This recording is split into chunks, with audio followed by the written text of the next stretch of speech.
Hey guys, tonight we're going on a journey, not through grand battlefields or lost cities, but into the quieter, more intimate spaces of history, the sick rooms, the birthing chambers, the hushed corners where healing happens. Imagine yourself in a small, ancient dwelling, the air thick with the scent of dried herbs and wood smoke, a flickering oil lamp casting long shadows.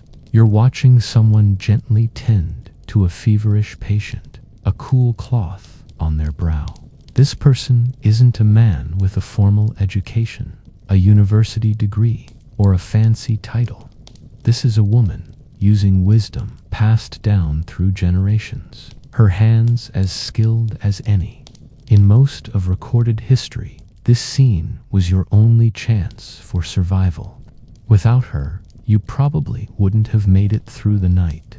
It's a quiet story, full of soft sighs and hushed reassurances, perfect for letting your mind unwind. So, before you get comfortable, take a moment to like the video and subscribe, but only if you genuinely enjoy what I do here.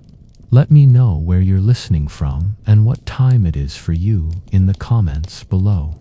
Now, dim the lights, maybe turn on a fan for that soft background hum, and let's ease into tonight's journey together. We start our story not with a bang, but with a whisper, traveling back to the very dawn of medicine.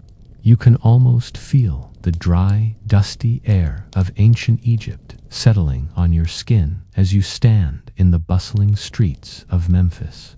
Here, in this cradle of civilization, a fascinating and often overlooked part of medical history was unfolding.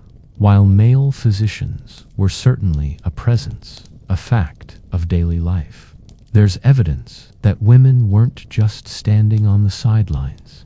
We find these tantalizing glimpses, these small hints in hieroglyphics and papyrus scrolls, that women were not only healers, but were sometimes given formal titles. The most famous example, and perhaps the one that offers the most solid ground for our sleepy story tonight, is a woman named Merit-Ptah.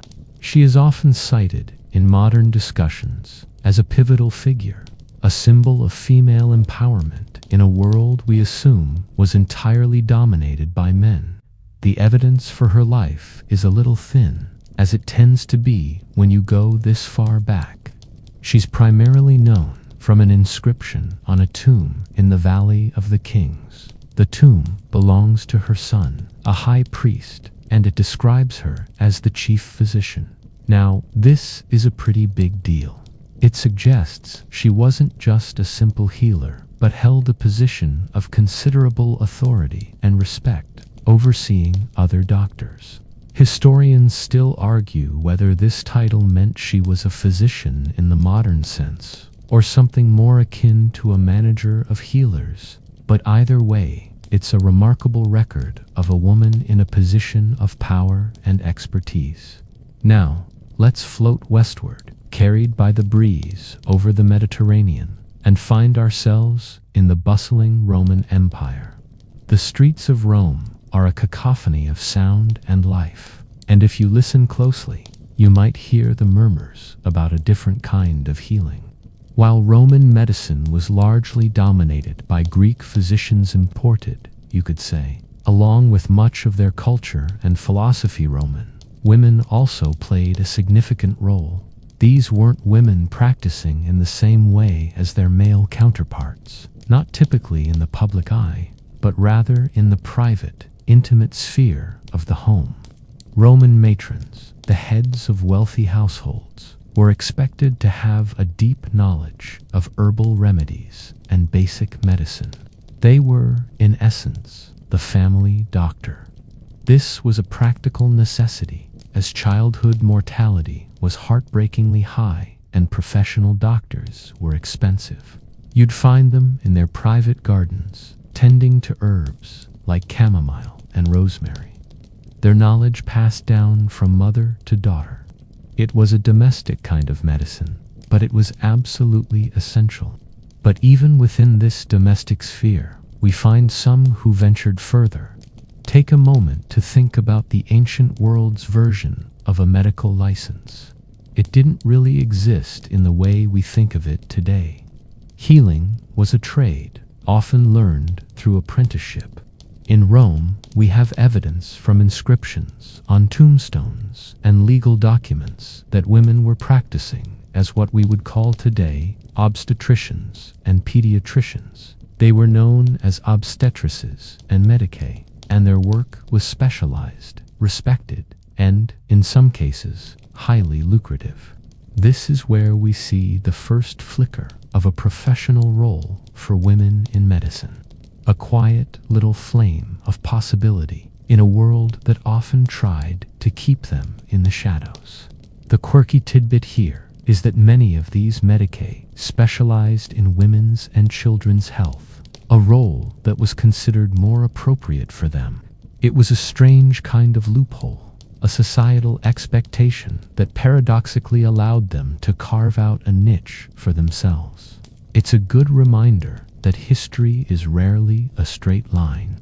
It zigs and zags, sometimes in the strangest of ways, to create a path for those who are determined enough to walk it. So, as the sun sets over the Roman Forum and you imagine the quiet, determined work of these early female healers, let's rest here for a moment. We've seen the beginnings, the first faint outlines of a story that will take us through centuries. A story of women who, against all odds, found a way to use their knowledge and their empathy to help those in need, long before the first medical schools ever opened their doors to them.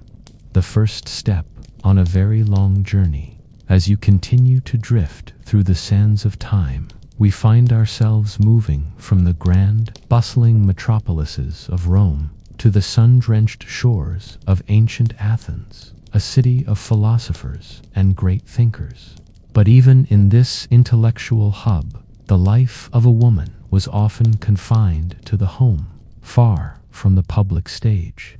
The world of medicine, like so many other fields, was a malonely club. It was here, however, that a legend was born, a story so compelling, so audacious, that it has echoed through the centuries, even if its historical accuracy is still debated. This is the tale of Agnodice, a woman who wanted so badly to be a doctor that she was willing to risk everything to do it. Imagine, for a moment, the stifling reality of ancient Athens. For a young woman with a sharp mind and a compassionate heart, you're told your place is inside, managing the household, raising children. But you have a burning desire to help people, to understand the mysteries of the human body, to ease suffering. You see male doctors, perhaps not always the most gentle or understanding, and you know you could do better. The laws of the city, however, are quite clear. Women cannot study medicine, and they certainly cannot practice it. To be a doctor is to be a citizen, and to be a citizen is to be a man. It's a bit of a bureaucratic nightmare, isn't it? A bit like being told you can't even apply for a job you're perfectly qualified for. But in this case, the stakes were literally life and death. So, according to the story, Agnodice made a daring decision. She cut her hair, put on a tunic and trousers, and disguised herself as a man. Under this new identity, she traveled to Egypt, a place renowned for its medical knowledge, to study. We can picture her, a quiet, determined figure in a sea of male students, meticulously copying ancient texts and learning about the healing properties of herbs. It's a very romantic image, isn't it? The lone woman among men, a secret fire burning in her heart. After she finished her studies, she returned to Athens, still in her disguise, and set up a practice as a physician. Her reputation quickly grew, especially among women, who were often too ashamed or uncomfortable to consult with male doctors about their ailments. They found in this man a gentleness and an understanding that they couldn't find anywhere else. The waitlist to see her was probably longer than the line for a new iPhone, and for good reason. Now, a quirky tidbit about this time. Male doctors in Athens were often wary of treating women, not just because of social norms, but because the ailments of women were seen as a separate, more mysterious field of study. There was even a whole school of thought that believed the female uterus could wander around the body, causing various illnesses, a condition they called hysteria. It's a bit of a stretch, and I'm sure it's a concept that would have given our disguised doctor a quiet chuckle. But her success was also her undoing. The other male doctors in the city, seeing their practices dwindling, became suspicious. Who was this new physician who was so popular with the ladies? They accused her of seducing her patients, a charge that, while completely false, was a common way to discredit a rival. It all came to a head in the Athenian court. Agnodice was put on trial, facing the very real possibility of execution. The tension in that courtroom must have been thick enough to cut with a spoon. It's a classic courtroom drama, but with much higher stakes and much more uncomfortable attire. During her trial, as the charges were being read, Agnodice did something even more audacious than her disguise. In a moment of pure desperation, she revealed her true identity. She lifted her tunic, a symbolic gesture of defiance, and declared, "I am a woman." The male jurors and accusers were stunned, but her female patients, who had gathered in a large crowd outside the courtroom, were not. They rushed to her defense, crying out that if she was to be executed, they would all die with her. This was not just a protest, it was a demand for change. They argued that their lives were being saved by a woman who was breaking the law to help them, and that the law itself was the problem. The pressure from the women was so immense that the law was ultimately changed. It was decreed that women could practice medicine, but only to treat other women. It was a partial victory, a small crack in a very thick wall, but it was a victory nonetheless. Historians still argue whether the story of Agnodice is entirely true or if it's more of an inspiring legend, a piece of folklore meant to highlight the injustices of the time. There is no direct evidence of her existence outside of one text by an ancient Roman author, but the story has had a profound impact. It serves as a powerful reminder of the deep-seated desire for knowledge and the human instinct to heal, regardless of societal barriers. It's a beautiful, if not entirely factual, story that shows us that the fight for women in medicine began not in a modern classroom, but in an ancient Greek courtroom. Let's lean back now and take a moment to reflect on that audacious moment in the Athenian courtroom. Imagine the sheer silence that must have followed Agnodice's revelation, a silence so profound you could probably hear the togas rustling. It was a moment of truth, but not for the reasons the prosecutors thought. The truth that was revealed was not just her gender, but the desperate need for a different kind of healthcare. It showed that women trusted and felt comfortable with another woman in a way they couldn't with a man. And yet, this victory was limited. The law was changed, yes, but only to a point. You were still a woman, and you could only treat other women. It was a significant step, but it was far from a full embrace of equality in the medical field. It was more like getting to put one toe in the pool, but only if you promised to stay in the shallow end. This limited access to the world of healing set a precedent that would last for centuries. As we float forward in our historical reverie, we can see how this pattern repeats itself. The legal trial of Agnodice, whether a factual event or a powerful myth, symbolizes a recurring challenge. the male-dominated medical establishments, suspicion and fear of female practitioners. This wasn't just about professional rivalry. It was deeply tied to the social norms of the time. The idea of a woman having a public role, of being educated and having a career outside the home, was seen as a threat to the established order. It was a little like trying to put a square peg in a round hole. Only the peg was a person, and the hole was a deeply ingrained social structure. This brings us to a fascinating and often overlooked aspect of ancient history: the formal exclusion of women from the burgeoning centers of learning. While we see glimpses of female healers in ancient Egypt and Rome, and a legendary trial in Athens, the truth is that the institutionalization of medicine largely shut them out. As medicine began to move from the realm of folklore and passed down knowledge to a more formal academic discipline, it became an exclusively male pursuit. Think of the great philosophical and scientific schools of ancient Greece and Rome. These were boys' clubs, plain and simple. The discussions, the dissections, the grand theories of humors and diseases, all of it was happening behind closed doors that were firmly locked to women. Historians still argue whether this exclusion was a formal, written rule from the very beginning, or if it was simply a cultural norm that became solidified over time. Was there an ancient sign that said, "No girls allowed"? Or was it just so deeply understood that no one even thought to question it? Regardless of the exact mechanism, the effect was the same. The knowledge that had once been passed down from mother to daughter was now being codified and monopolized by men. This created a peculiar and, frankly, inefficient system. You had men with formal training treating conditions they were often completely ignorant about, especially when it came to women's health.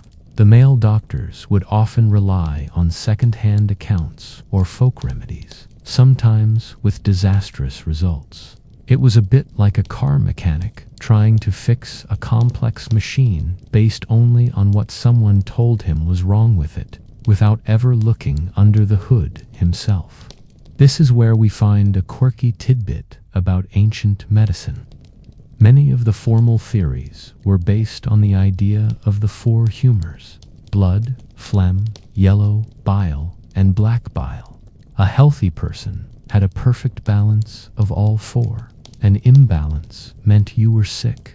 A woman's body was seen as inherently different, and thus her humors were thought to be more unstable, leading to a host of unique and baffling illnesses.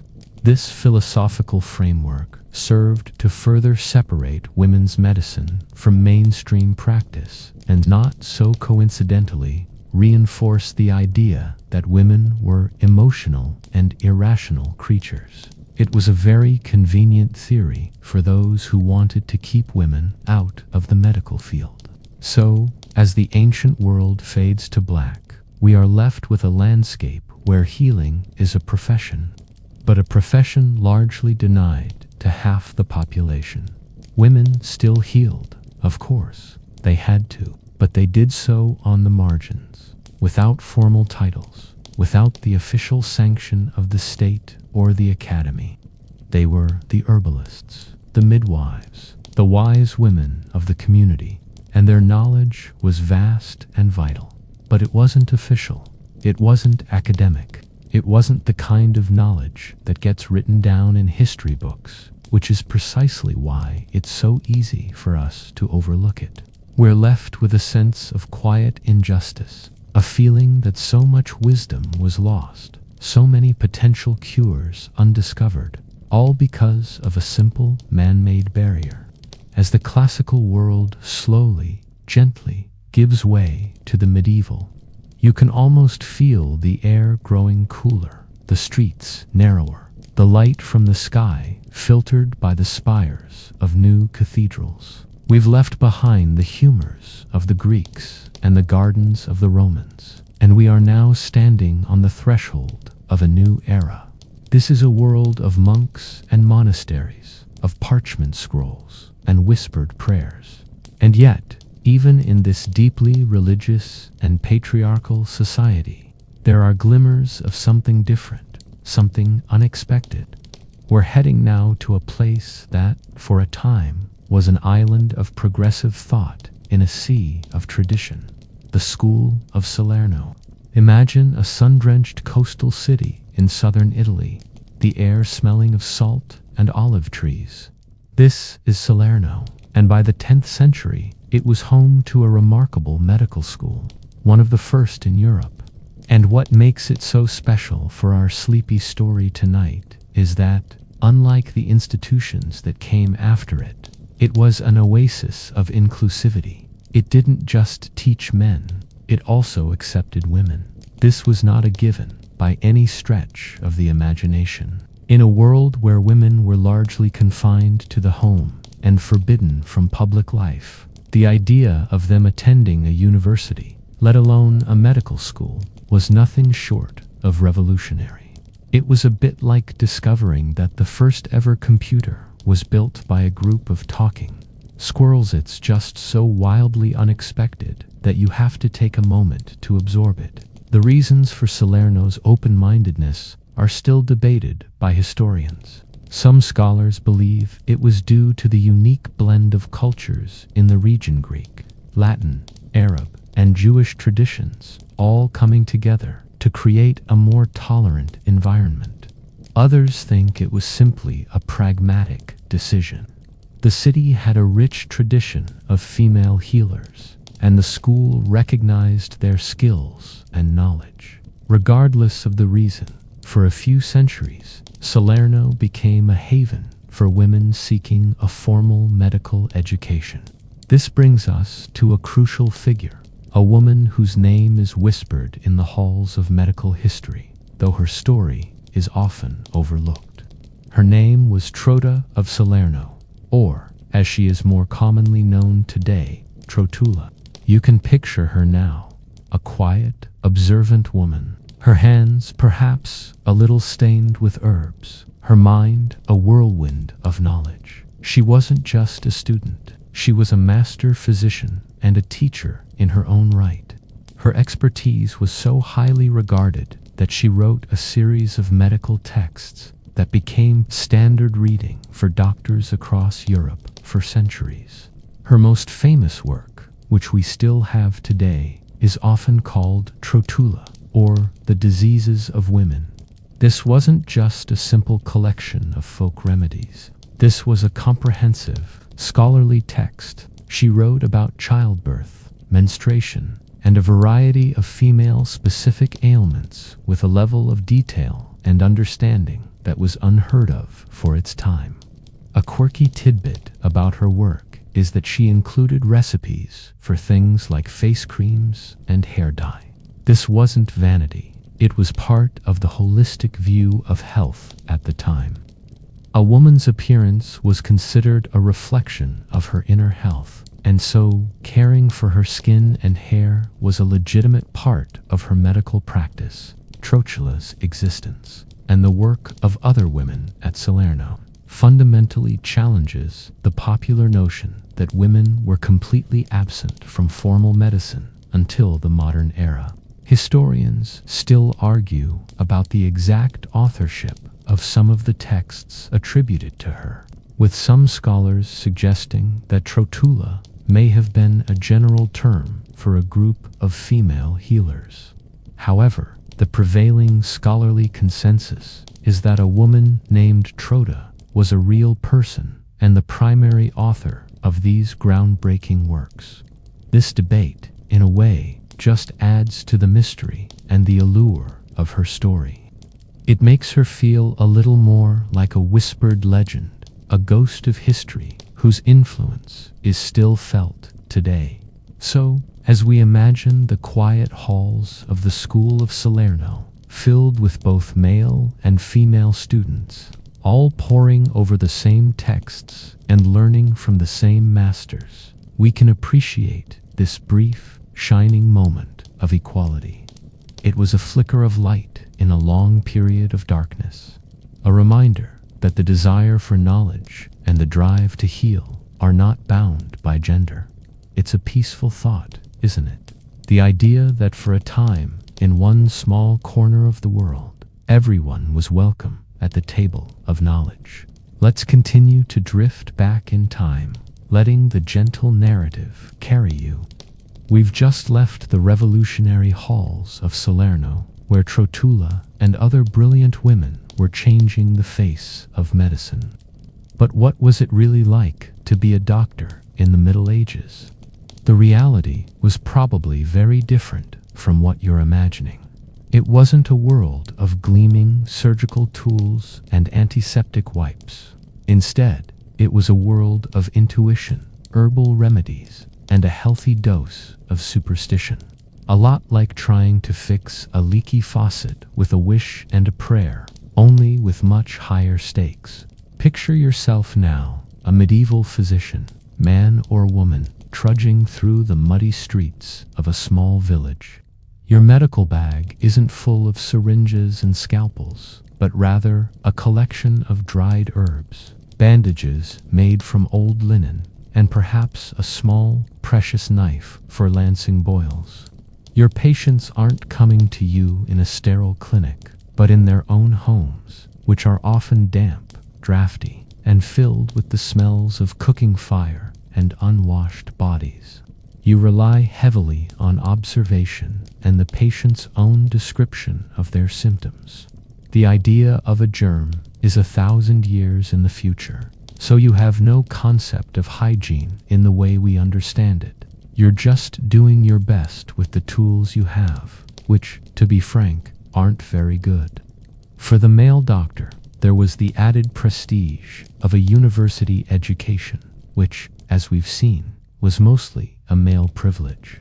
This often meant they had a theoretical understanding of medicine, based on the writings of ancient Greek and Roman philosophers like Hippocrates and Galen. They knew about the 4 humors: blood, phlegm, yellow, bile, and black biland. They believed that illness was caused by an imbalance of these. Their treatments often involved things like bloodletting, which was supposed to get rid of excess blood, or prescribing certain foods to restore balance. It was all very intellectual, very academic, but not always very effective. Now, for a woman physician from Salerno, like our friend Trotula, the experience would have been different, and in some ways, more grounded. She would have also learned the theories of the humors, but she would have combined that with a deep, practical knowledge of plants and their healing properties.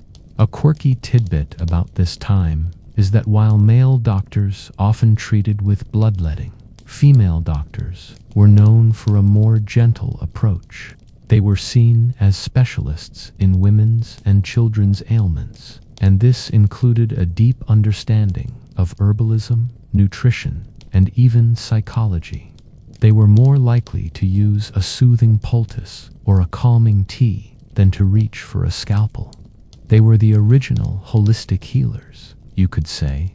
It was a kind of a medical good cop, bad cop routine, with the women playing the good cop. Historians still argue whether female doctors were respected as equals, or if they were always seen as a separate, lesser class of healers.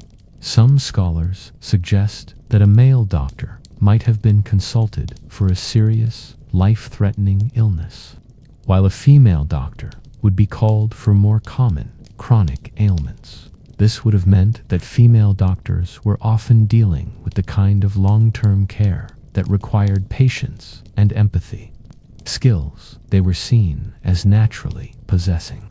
It's a very quiet, slow-paced kind of medicine, perfect for a long, sleepy night. So, as we imagine the gentle, steady hands of a medieval female physician, perhaps checking a patient's pulse or preparing a calming herbal infusion, we can appreciate the quiet resilience of these women. They were practicing a brand of medicine that was both revolutionary in its inclusivity and traditional in its reliance on nature. They were carving out a space for themselves in a world that wasn't always ready for them, one patient at a time. And in doing so, they were laying the groundwork for the future, one quiet consultation after another. The legacy of Salerno was not just in its academic texts, but in the soft rustle of herbs and the gentle touch of a healer's hand. As you settle deeper into your pillow, let's leave the gentle hum of Salerno behind and drift into the wider world of medieval Europe. Outside the walls of a few progressive institutions, the role of a female healer was much more informal and, in many cases, existed on the fringes of society. This was a world without formal education for most, where knowledge was passed down through the generations. From an older woman to a younger one, we're now in the realm of the wise woman, the village herbalist, the unlicensed healer. They were the ones who knew which plant could soothe a fever and which bark could stop a wound from bleeding. They were the original grassroots medical professionals, you could say. They were the doctors of the people, for the people, and they operated entirely outside of the male-dominated academic medical world. Imagine yourself as a young woman in a small 12th century village. Your grandmother, with her hands gnarled by years of work, is the local healer. You've watched her your whole life, gathering plants in the forest, grinding them into powders, and mixing them with honey to make a soothing syrup. She knows the names of every plant, not just their Latin names from a book, but their real, earthy names. She knows their habits, their preferences, and their secrets. This knowledge is your inheritance. It is a quiet, powerful legacy, and it's a million miles away from the university debates on the four humors. This kind of healing was based on empirical evidence on what worked. If a certain plant cured a certain illness, then that's what you used. It was a very practical, no-nonsense approach to medicine. This brings us to a quirky tidbit about this time. While formal male-led medicine often focused on complex theoretical frameworks, female healers were known for their practical, often surprisingly effective remedies. They would use things like spider webs to stop bleeding, a surprisingly effective coagulant. Or they would use moldy bread to treat infected wounds, one of the first, albeit accidental, uses of penicillin. This was a kind of folk wisdom that, while not always perfect, often produced better results than the bleeding and purging prescribed by their male counterparts. This was a kind of medicine that the establishment scoffed at, but which the people in the villages relied on every single day. But this reliance also came with a risk. The lack of a formal license meant that these healers had no legal protection. If a patient died, or if a treatment went wrong, they had no one to defend them. They could be accused of quackery, or, worse, of witchcraft. This was a very real danger, especially as the power of the church grew and the lines between herbal healing and magical incantations became blurred. It's a very somber thought, isn't it? The same hands that could soothe a crying baby or mend a broken bone could also be tied to a pyre. Historians still argue whether the term, which was often used as a way to suppress female healers and midwives. Some scholars believe that the witch hunts were, at their heart, a form of intellectual property theft, a way for the male medical establishment to get rid of their competition. The argument is that these women had knowledge that threatened the status quo, and so they had to be silenced. It's a very unsettling idea, but it's a possibility that we must consider as we look back at this time. It reminds us that the fight for women in medicine wasn't just about getting a diploma. It was about the right to exist, the right to heal, and the right to not be persecuted for it. So, as we imagine the quiet strength of these unlicensed healers, working in the shadows. Let's take a moment to appreciate their quiet, unheralded contributions. They were the unsung heroes of medicine, the ones who kept their communities healthy with nothing but their own knowledge and the wisdom of the earth. Their story is a reminder that healing is a deeply human act that can never be entirely confined by institutions or laws. It will always find a way to flourish, even in the darkest of times. Let's continue to drift forward, carried by the soft current of history. We've left behind the wise women and unlicensed healers, and we're now entering a period where one particular role for women in medicine became not just accepted, but essential. We're talking about midwives. This wasn't just a job. It was a deeply respected, and in many ways, the only sanctioned medical role for women for centuries. Midwifery was seen as an extension of a woman's natural domain, a kind of professional mothering, you could say. It was a role that was, for a time, so integral to community life that it was almost unthinkable to imagine a world without them. Imagine yourself now in a small, cramped cottage, the fire flickering in the hearth, a new mother holding her child for the very first time, and there, by her side, is the midwife. She's not a doctor in the academic sense. She doesn't have a diploma from a university, but she has something just as valuable, a lifetime of experience. She's seen countless births, from the easiest to the most difficult. She knows when to be patient and when to be firm. She knows the soothing words to say and the quiet reassurances to give.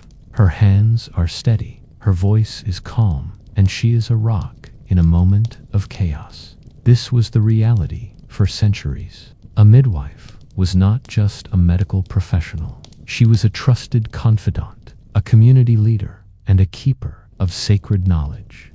This brings us to a mainstream historical fact that is often overlooked. For a very long time, childbirth was a women-only affair. Men, including male doctors, were almost never present. The belief was that childbirth was a private, intimate moment that should not be witnessed by a man. This created a kind of natural monopoly for women in this field. A quirky tidbit about this is that male doctors, when they did get involved in childbirth in later centuries, were often called man midwives. This name alone tells you how unusual and even slightly scandalous it was for a man to be in the birthing room. It was a role that was so completely and utterly owned by women that a man who tried to do it needed a special name to describe him. The midwives of this era didn't just assist with births. They were also healers and counselors for women's health issues. They would offer advice on everything from fertility to contraception to the ailments of the womb. They were, in essence, the village gynecologists. They had a deep, practical understanding of the female body, an understanding that was often far superior to that of the university-educated male doctors, who, as we've seen, often based their knowledge on outdated theories of wandering uteruses. This creates a bit of an open, scholarly debate. Historians still argue whether the dominance of midwifery was a blessing or a curse for women in medicine. On one hand, it gave women a respected, professional role at a time when they had very few. It was a source of income, a source of power, and a source of community standing. On the other hand, it also served as a kind of a gilded cage. It was the one area of medicine they were allowed to practice, and it kept them out of the other, more lucrative and more prestigious fields of surgery and general practice. It was as if society said, you can be a doctor, but only for this one specific thing. It was a form of professional segregation, and it would take centuries to break down. So, As we imagine the quiet strength of these midwives, let's appreciate their resilience. They were working in a world that often saw women as fragile and weak, and yet they were the ones who were there for the most intense and powerful moments of a woman's life. They were the ones who brought new life into the world, and in doing so, they carved out a space for themselves in the world of medicine that could never be erased. Their legacy is not written in grand medical journals, but in the countless lives they saved, one gentle, patient hand at a time. As we continue to float through the quiet corridors of history, we're approaching a darker, more unsettling period. We've just left the midwives and their respected place in the community. But as we move into the late Middle Ages and the early modern period, the landscape begins to shift. The acceptance of female healers, even in a limited capacity, starts to erode. This is the era of the witch hunts, a time of paranoia, fear, and deep-seated suspicion. It's a very somber chapter in our story, but it's an essential one for understanding the long and difficult path of women in medicine. Imagine yourself now, standing in a small European village in the 16th century. The air is cold and heavy with the scent of fear. The local wise woman, the same one who might have helped with a difficult birth or soothed a child's fever, is now being looked at with suspicion. Her knowledge of herbs and healing, which was once seen as a gift, is now being reinterpreted as a sign of something sinister. Her connection to nature is now a connection to the devil. Her quiet wisdom is now seen as a form of black magic. It's a tragic reversal, a kind of dark mirror image of what we saw with the midwives. The same skills that made them so respected are now making them a target. This brings us to a mainstream historical fact that is both horrifying and deeply relevant to our story. Between the 15th and 18th centuries, tens of thousands of people, most of them women, were executed as witches. The accusations were often fueled by a mix of religious fervor, social anxiety, and crucially for our story, professional jealousy. Female healers and midwives were often the first to be accused. Why? Because they were in a position of power and influence. They had knowledge that the average person didn't have. They had a special relationship with the women of the community, and this was seen as a threat. They were, in a sense, the competition for the male doctors, who, as we've seen, were often less effective and less trusted by the common people. This is where we find a quirky tidbit that's almost too ironic to be true. One of the most common accusations against midwives was that they were using magical potions to perform abortions or to induce miscarriages. The irony is that many of the herbs they were using, things like ergot and pennyroyal, were indeed powerful abortifacients, but they were also used for a variety of other medical purposes, and their use was a part of their traditional knowledge. The male-dominated medical establishment, however, didn't have this knowledge, and so they interpreted it through the lens of superstition and fear. It was a classic case of what you don't understand, you fear, and what you fear, you persecute. This leads us to a significant scholarly debate. Historians still argue whether the witch hunts were a deliberate, systematic attempt by the male medical establishment to eliminate their female competition. Some scholars, like Barbara Ehrenreich and Deirdre English in their influential book Witches, Midwives, and Nurses, A History of Women Healers, have argued that this was indeed the case. They see the witch hunts not as a simple matter of religious zealotry, but as a class struggle and a gender war with the male doctors, who were mostly from the upper classes, trying to consolidate their power and prestige by demonizing and eliminating the female healers, who were mostly from the lower classes. Other historians, however, argue that this is too simplistic. They believe that the causes of the witch hunts were much more complex, and that while professional jealousy may have played a role, it was not the sole or even the primary driver. Regardless of the exact cause, the effect was the same. The witch hunts were a massive setback for women in medicine. They drove female healers underground, forced them to practice in secret, and created a chilling effect that lasted for centuries. The knowledge that had once been passed down from mother to daughter was now something to be hidden, something to be whispered about in the dark. It was a dark time, a period where the quiet, gentle act of healing was turned into a crime. It's a very heavy thought, isn't it? But it's an important one, as it reminds us of the fragility of progress and the power of fear to undo centuries of hard-won gains.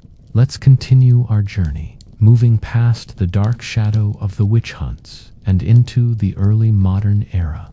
The fear and paranoia begin to subside, and a new, more rational spirit of inquiry, the Enlightenment, begins to take hold. But the damage had been done. The informal network of female healers had been shattered, their knowledge driven underground, and the male-dominated medical profession was now firmly in control. But even in this seemingly insurmountable situation, women continued to find ways to heal. One such figure was Jane Sharp, a 17th century midwife who, in a world that largely denied women an official voice, found a way to make her voice heard.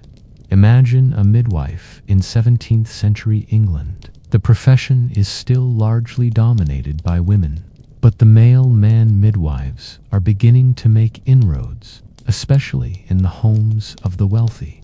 They are bringing new tools, like forceps, and a new, more academic approach to childbirth. The traditional midwife, with her hands-on knowledge and her deep connection to the women of the community, is starting to feel the pressure.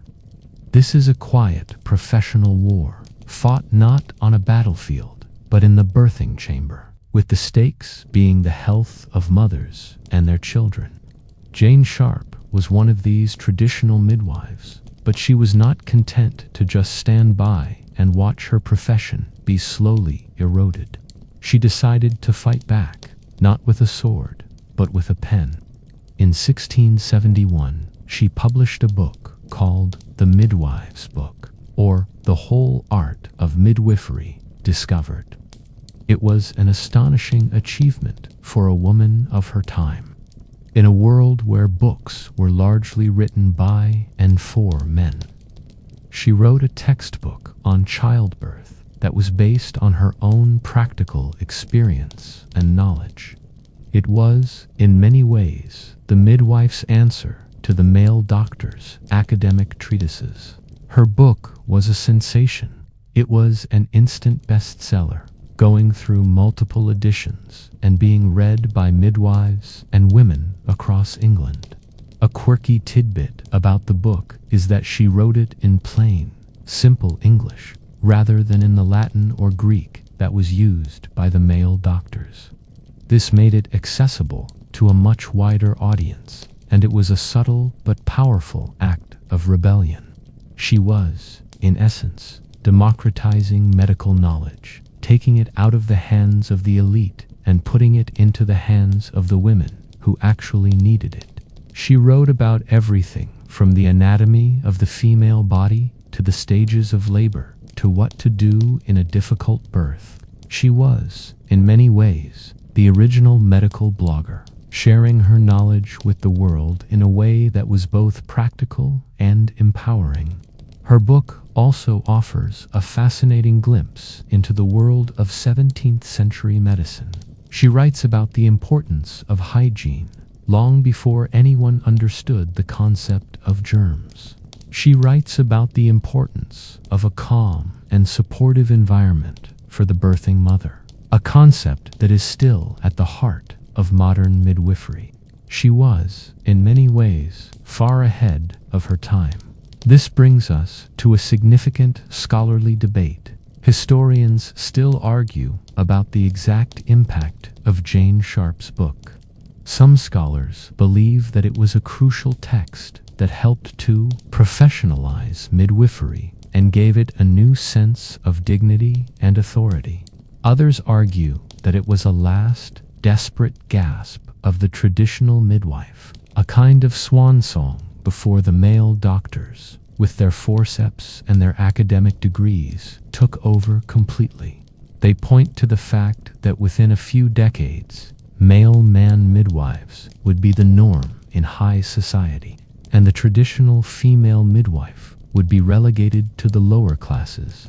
Regardless of its ultimate impact, the story of Jane Sharp is a testament to the resilience and determination of women in medicine. She was a woman who was not content to be just a practitioner. She wanted to be an author, a teacher, and a leader in her field. She used the one tool she had, her own knowledge and experience, to create something of lasting value. And in doing so, she gave a voice to countless other women who were doing the same quiet, difficult, and essential work. Her book is not just a historical curiosity. It is a document of quiet defiance, a reminder that even when the doors of the academy are closed, the doors of knowledge can always be opened.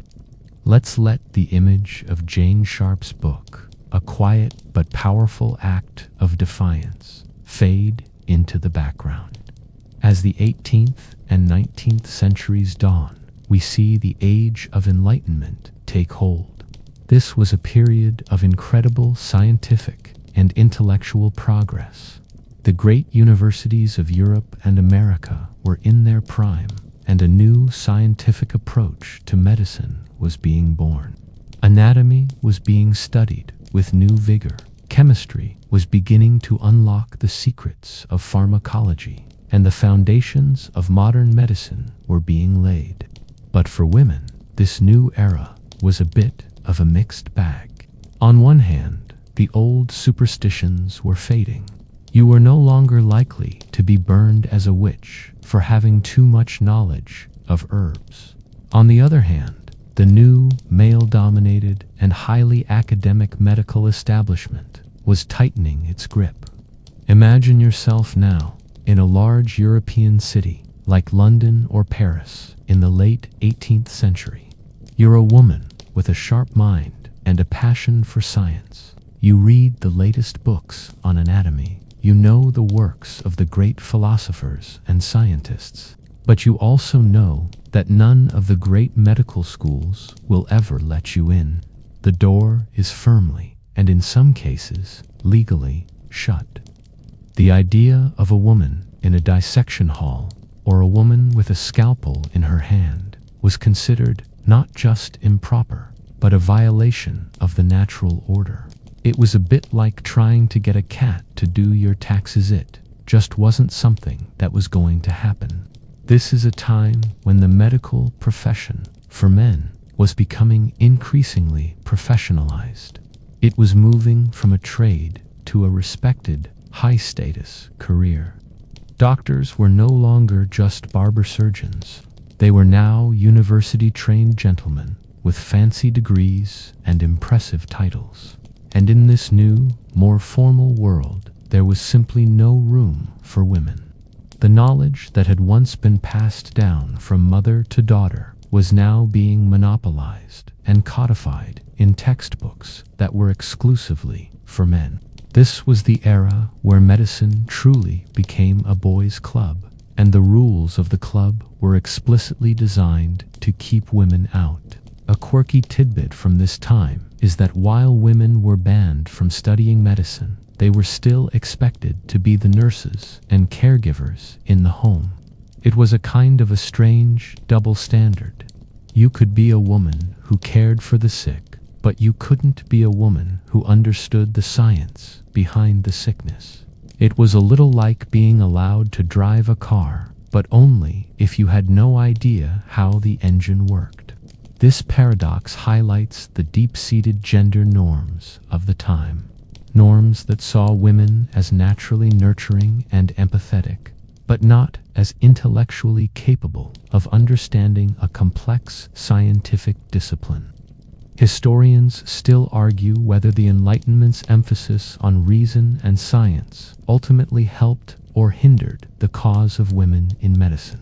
On one hand, it dismantled the old, superstitious reasons for keeping women out of the field. On the other hand, it replaced them with new, supposedly scientific reasons, rooted in the biological determinism of the time. Thinkers of the era would argue that a woman's brain was too small, her nerves were too sensitive, and her entire constitution was too delicate to handle the rigors of medical school or the stress of a medical practice. They used science, or at least a very skewed version of it, to justify the status quo. It was a new and improved form of old-fashioned prejudice. So, as we let our minds wander through the grand libraries and quiet lecture halls of the Enlightenment, we can appreciate the quiet tragedy of this era. It was a time of immense progress, but it was a progress that was only available to half the population. The doors of knowledge were being thrown open, but a very specific set of people were being told they couldn't come in. It was a challenge that would take another century to overcome, and it would require a new kind of quiet determination from the women who dared to dream of being doctors. As we move into the quiet, gaslit streets of the 19th century, we are entering a period of incredible change. The Industrial Revolution is in full swing. Cities are growing at an astonishing rate, and the world is becoming a more complex, interconnected place. But for women, the old rules are still very much in effect. The doors of the medical schools are still locked, and the profession of medicine is still a men-only club. But in this era of change, a new kind of quiet courage is being born.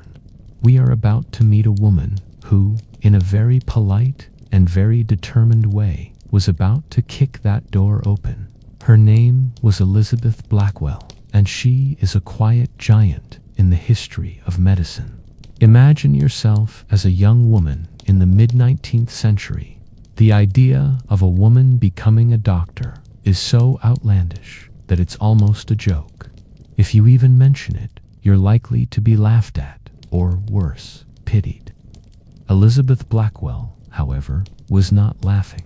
She was a woman of fierce determination, and she had a burning desire to practice medicine. She was inspired by the death of a friend who told her that her suffering would have been lessened if she had been treated by a female doctor. This quiet, personal tragedy became the catalyst for a public, world-changing crusade. Blackwell knew that she couldn't just hang a shingle and call herself a doctor. She needed a formal education. She needed a degree. She needed to be taken seriously. She began by applying to every single medical school in the United States, and she was rejected by every single one. The letters she received were polite but firm. The message was always the same. A woman in medicine was an impossibility. It was a very tedious, very frustrating, and very lonely process. It's a bit like trying to get a job in a field that doesn't even have a name for what you want to do. But Blackwell was not one to give up.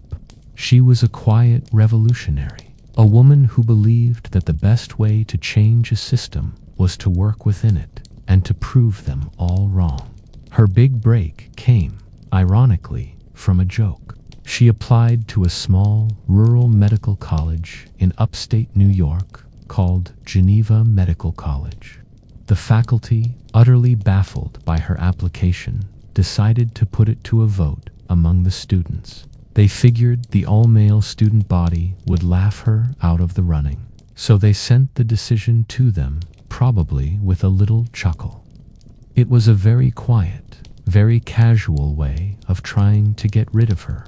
A quirky tidbit about this time is that the students, perhaps a little mischievous, perhaps a little curious, decided to play a joke of their own.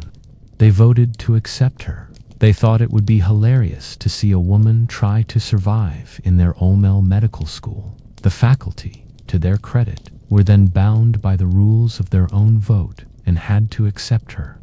It was a very strange, very quiet way for history to be made. A small moment of youthful prankishness turned into a world-changing event. And so, Elizabeth Blackwell began her medical education.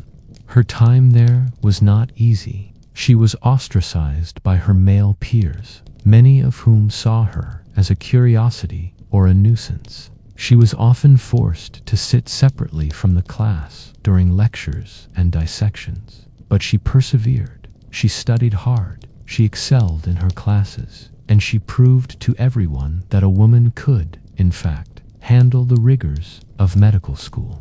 It was a very quiet, very solitary struggle, but it was a battle she was winning every single day. Historians still argue whether her acceptance at Geneva Medical College was an act of genuine progress or an accident of history. Some scholars believe that the school was more progressive than others, and that the students' vote was not a complete joke. Others argue that it was a pure fluke, and that it was Elizabeth Blackwell's own quiet determination that turned a joke into a triumph. Regardless of the reason, the effect was the same.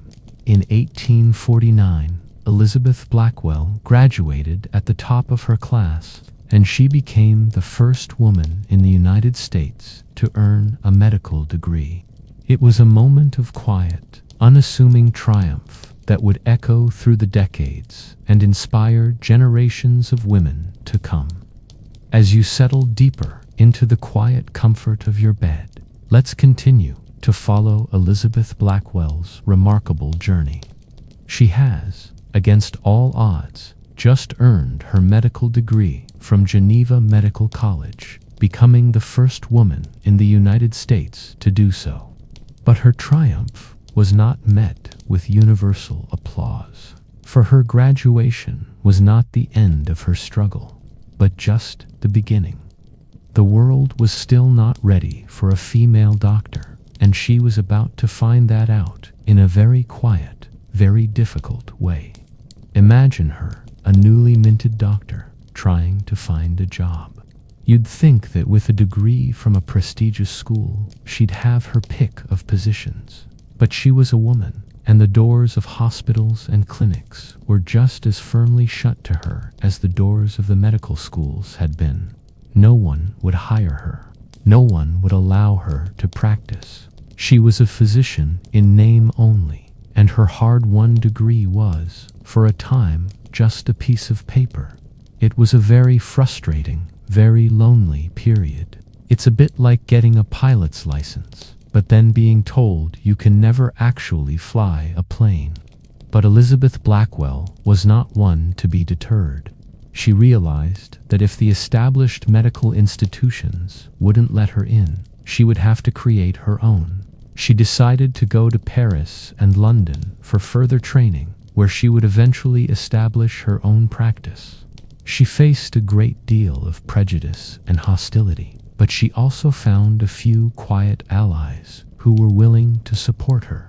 One of her biggest challenges was the fact that a woman in medicine was so unusual that people would often mistake her for a nurse or a midwife. It was a constant battle for recognition, a quiet daily struggle to be seen and respected for her qualifications. A quirky tidbit about this time is that she was also a pioneer in public health. She was a strong advocate for hygiene and preventative medicine, things that were not yet mainstream ideas. She would lecture to women's groups and church congregations on the importance of clean water and fresh air, often using simple, accessible language that anyone could understand. This was a kind of medicine that she could practice without a hospital. without a clinic, and without the official sanction of the medical establishment. It was a very quiet, very subtle way of changing the world. She was, in a sense, a doctor for the people, even when the institutions wouldn't let her be a doctor for the patients. Eventually, her persistence paid off. In 1857, she and her sister, Emily Blackwell, who had also become a doctor, along with their colleague, Dr. Marie Zakarzuska, founded the New York Infirmary for indigent women and children. It was more than just a hospital. It was a sanctuary. It was a place where women and children could receive quality medical care. And it was a place where female doctors could practice and gain experience.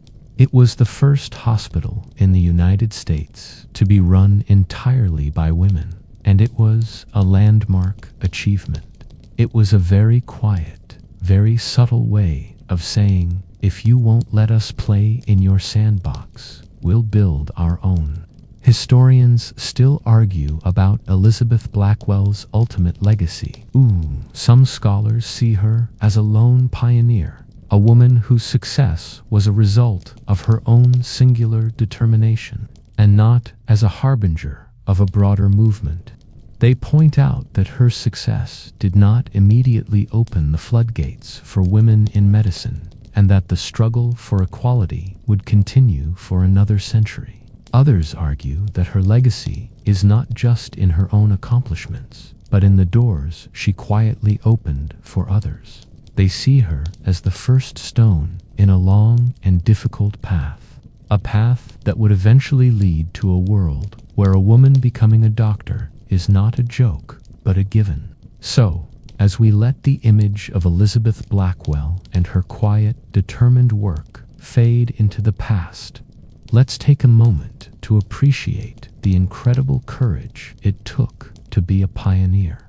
She didn't have a playbook. She didn't have a role model. She just had her own quiet resolve and a belief that she had a right to be a doctor, and that the world would be a better place if she was. It's a very soothing thought, isn't it? The idea that one person with enough quiet determination can change the world. As we move past the groundbreaking work of Elizabeth Blackwell and her New York infirmary, let's travel back in time, just a little, to the fields and hospitals of the American Civil War. This was a time of immense pain and suffering, and it was also a time of quiet and sometimes not so quiet revolution for women in medicine. The war created a massive need for medical care, a need so great that the old prejudices had to be, at least for a time, put aside. It was a very strange and tragic way for progress to be made, but it was progress nonetheless.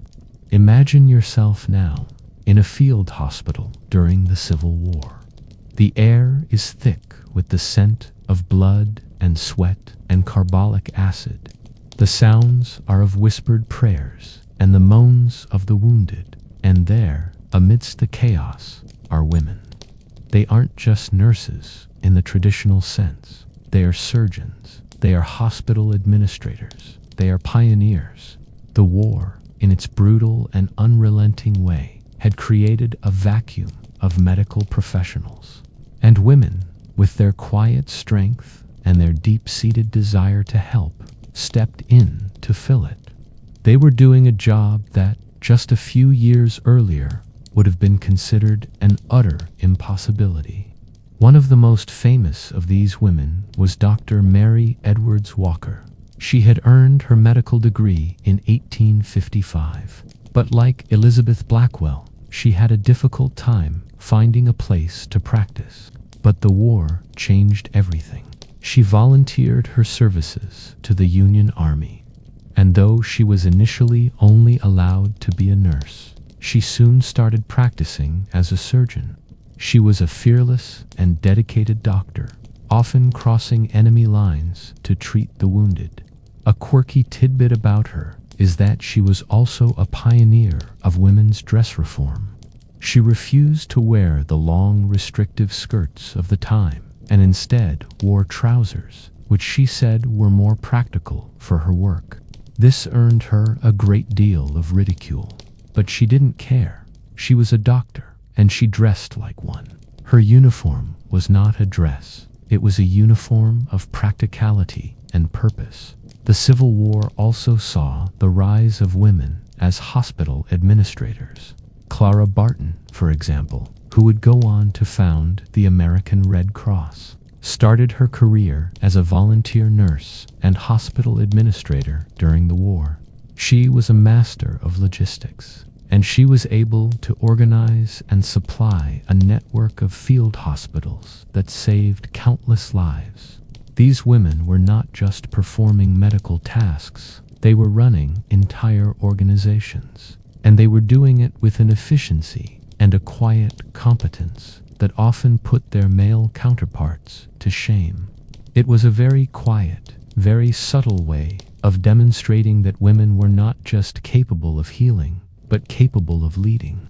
Historians still argue whether the Civil War's impact on women in medicine was a temporary aberration or a permanent change. Some scholars believe that the gains women made during the war were largely forgotten. Once the fighting was over, they point to the fact that many of the women who served as doctors and surgeons were forced to go back to being nurses or simply to stop practicing once the male doctors returned from the front. Other scholars argue that the war created a new generation of female role models and proved, in a very public and very undeniable way, that women were just as capable as men in the medical field. The experience of the war, they argue, gave women a new sense of professional identity and purpose that could not be taken away. So, as we let the images of the Civil War fade into the past, let's take a moment to appreciate the incredible courage and quiet strength of these women.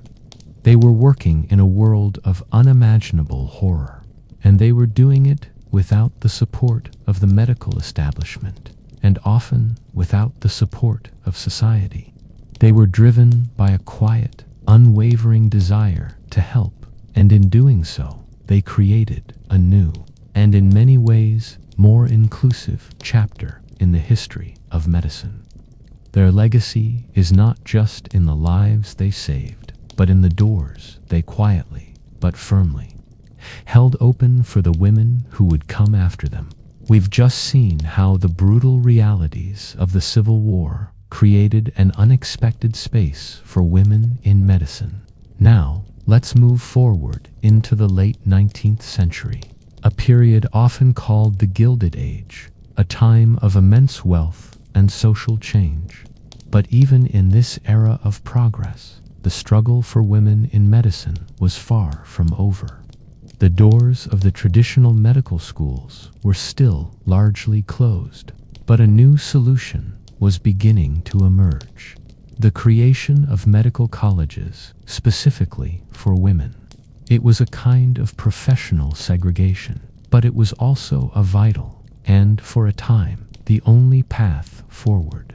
Imagine yourself now, a young woman with a quiet determination to be a doctor, and you've been rejected by every single co-ed medical school. You're standing in front of the doors of the Women's Medical College of Pennsylvania, founded in 1850 as the world's first medical school for women. This isn't a second-rate institution. It's a place of serious, rigorous study. It's a place where you can learn anatomy, practice surgery, and, most importantly, be treated as a serious student, not as a curiosity or a joke. It's a very quiet, very revolutionary idea. The world wouldn't let you in their schools, so you built your own. These women's medical colleges were born out of necessity. The male-dominated medical establishment, while slowly and grudgingly accepting a few pioneering women, was not ready for a full integration. They believed that women were too delicate for the rigors of medical school, and that their presence would be a distraction to the male students. So, in response, A number of women, often with the help of a few male allies, started their own schools. These schools were not just places of learning. They were also a kind of a haven, a place where women could support each other and build a community. It's a bit like a book club, but with much higher stakes and much more complicated anatomy diagrams. A mainstream historical fact about these schools is that they produced some of the most brilliant and dedicated doctors of the era. The curriculum was often just as rigorous, if not more so, than the co-ed schools. These women knew they had to be twice as good to be taken half as seriously, and they rose to the challenge. They were pioneers in every sense of the word. They went on to establish hospitals, found clinics, and practice in communities that had never had a doctor before. They were a quiet, powerful force for change, and they were doing it all on their own terms. A quirky tidbit about these schools is that many of the male doctors of the era looked down on them, calling them hen schools and questioning the quality of their education. But the women who graduated from them often had a deeper, more practical understanding of medicine than their male counterparts. They were taught to be more empathetic and to take a more holistic view of the patient. They were, in a way, the inheritors of the legacy of the midwives and the wise women we saw earlier. They were bringing a quiet, human touch back to medicine, a touch that had been lost in the male-dominated world of academic medicine. Historians still argue about the ultimate impact of these women's medical colleges. Some scholars believe that they were a vital, necessary stepping stone on the path to full integration. They argue that without these schools, and that the fight for co-ed medical schools would have taken much longer. Other scholars, however, argue that these schools, while important, ultimately perpetuated a system of professional segregation. They point out that they were often underfunded and under-resourced, and that the women who graduated from them still had to fight for recognition and respect in the wider medical community. Regardless of the debate, the quiet strength and determination of the women who founded and attended these schools is undeniable. They were not waiting for permission. They were creating their own opportunities. And in doing so, they created a new, and in many ways, a more compassionate chapter in the history of medicine. Their legacy is not just in the diplomas they earned, but in the community they built, and in the quiet, steady hand they offered to a world that was in desperate need of healing. Let's continue to ease into our historical journey, floating forward from the women's medical colleges and into the story of a woman who, in many ways, was the embodiment of their promise. Her name was Merit-Ptah Jacobi, and she was a brilliant, determined, and deeply influential physician who broke down barriers on both sides of the Atlantic. Her story is a quiet reminder that progress often comes not in a single, dramatic moment, but in a long, patient, and unwavering struggle. Imagine yourself now, a young woman in New York in the mid-19th century. The idea of a woman becoming a doctor is still a novelty, and the few who do are often relegated to practicing medicine for other women and children. But you have a burning desire to be more than that. You want to be a serious, academic physician. You want to study at the most prestigious medical schools in the world. This was Merit-Ptah Jacobi's dream, and she was not going to let anyone or any institution stand in her way. After graduating from the Women's Medical College of Pennsylvania, she knew that her education was just the beginning. She wanted to study in Paris, the undisputed center of medical education at the time. But the doors of the École des, the most prestigious medical school in France, were firmly and legally closed to women. The idea of a woman in their lecture halls or in their dissection rooms was simply unthinkable. It was a bit like trying to get a camel to fly a plane. It just wasn't in the cards. But Mary Putnam Jacobi was not one to be deterred. She spent 2 years fighting for her right to be admitted, and she found a powerful, quiet ally in the dean of the school, who was impressed by her credentials and her determination. After a long and arduous battle, she was finally admitted, becoming the first woman to ever study at the school. It was a very quiet, very personal victory, but it was a victory nonetheless. Her time there was not easy. She was often ostracized by her male classmates, and she was forced to endure a great deal of ridicule and hostility. But she persevered, and she graduated with high honors. She was not just a student, she was a trailblazer, and she was proving, with every lecture she attended and every exam she passed, that women were just as capable as men in the field of medicine. A mainstream historical fact about Mary Putnam Jacobi is that she was a pioneer of clinical research. She was not content to just practice medicine. She wanted to understand the science behind it. She was one of the first physicians to use statistical analysis in her research, and her work on the effect of menstruation on women's health was groundbreaking for its time.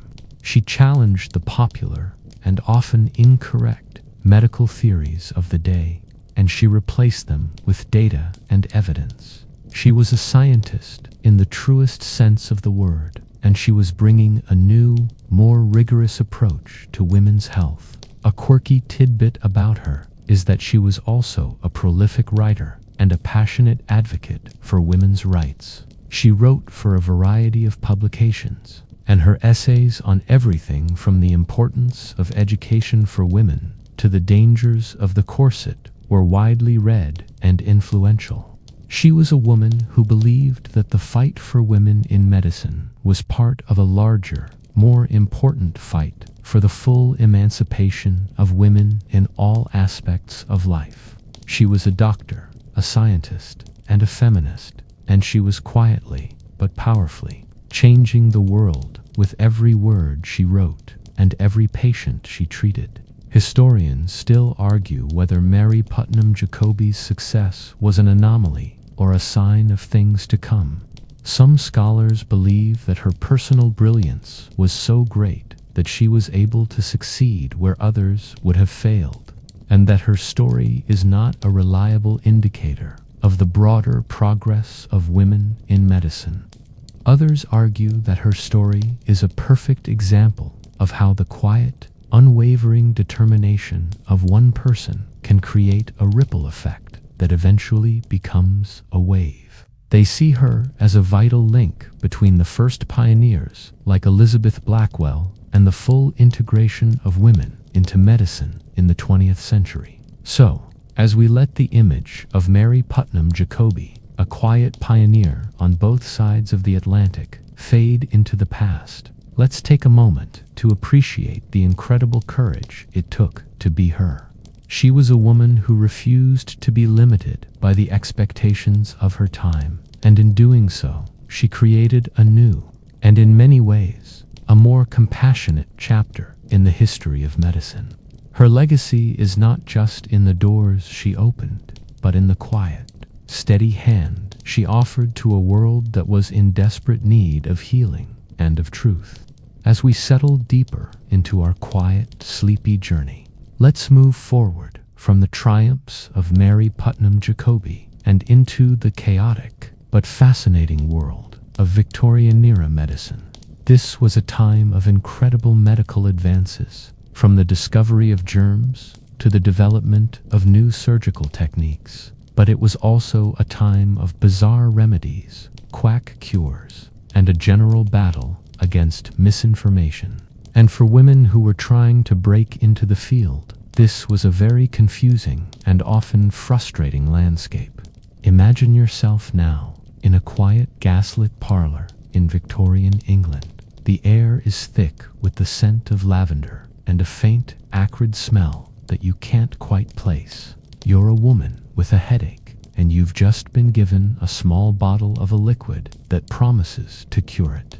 The label says it contains a miraculous elixir, and you've been told to take a small spoonful before bed. The elixir, however, is mostly opium, and while it will certainly make you fall asleep, it's not exactly a cure. This was the reality of much of medicine for the common person during this time. It was a world of snake oil salesmen and miracle cures, and it was a battle against the very concept of science.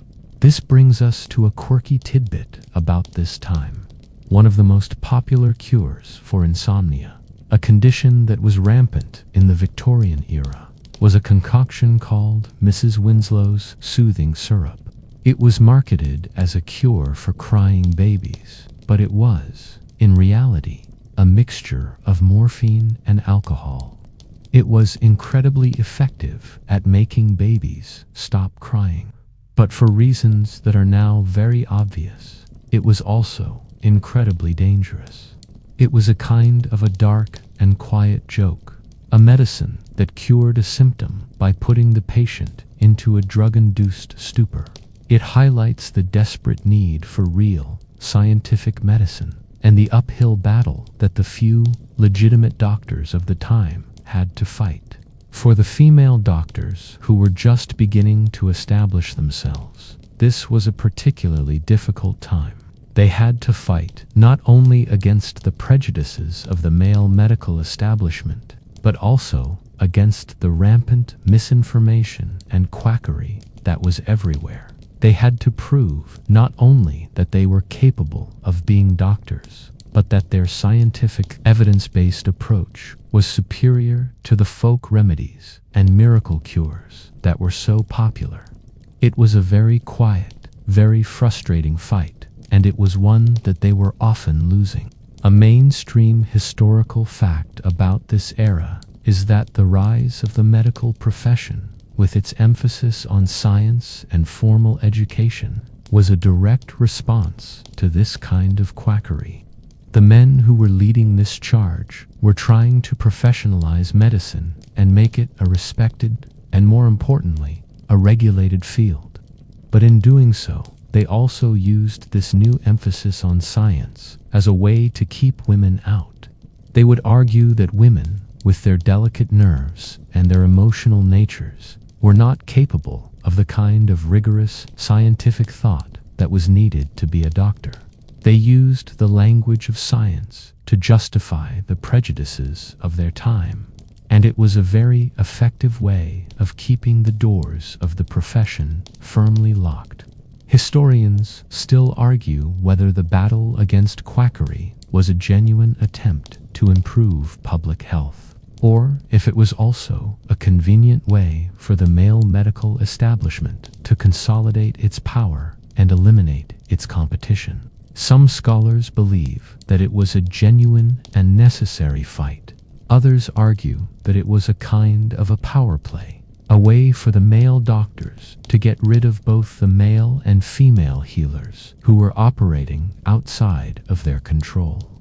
They point to the fact that many of the legitimate but unlicensed female healers were also caught up in this battle, and that they were often lumped in with the quacks and the snake oil salesmen. So, as we let the image of the gaslit parlors and the bizarre remedies fade into the past, let's take a moment to appreciate the incredible courage and quiet determination of the female doctors of this time. They were fighting a battle on two fronts, one against prejudice and one against misinformation. And in doing so, they were not only fighting for their own right to be doctors, but they were also fighting for the very concept of scientific medicine. Their legacy is not just in the doors they opened, but in the quiet, steady hand they offered to a world that was in desperate need of a real, and in many ways, a more compassionate cure.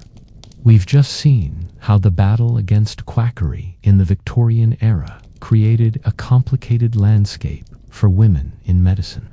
Now, let's shift our focus to a profession that was, for the most part, even more resistant to the entry of women dentistry. This was a field that was seen as even more physical, even more unladylike than general medicine. It was a world of brute force and painful extractions, and the idea of a woman in it was seen as utterly preposterous. But even here, a quiet pioneer was about to make her mark. Her name was Lucy Hobbs Taylor, and she was about to become the first female dentist in the world.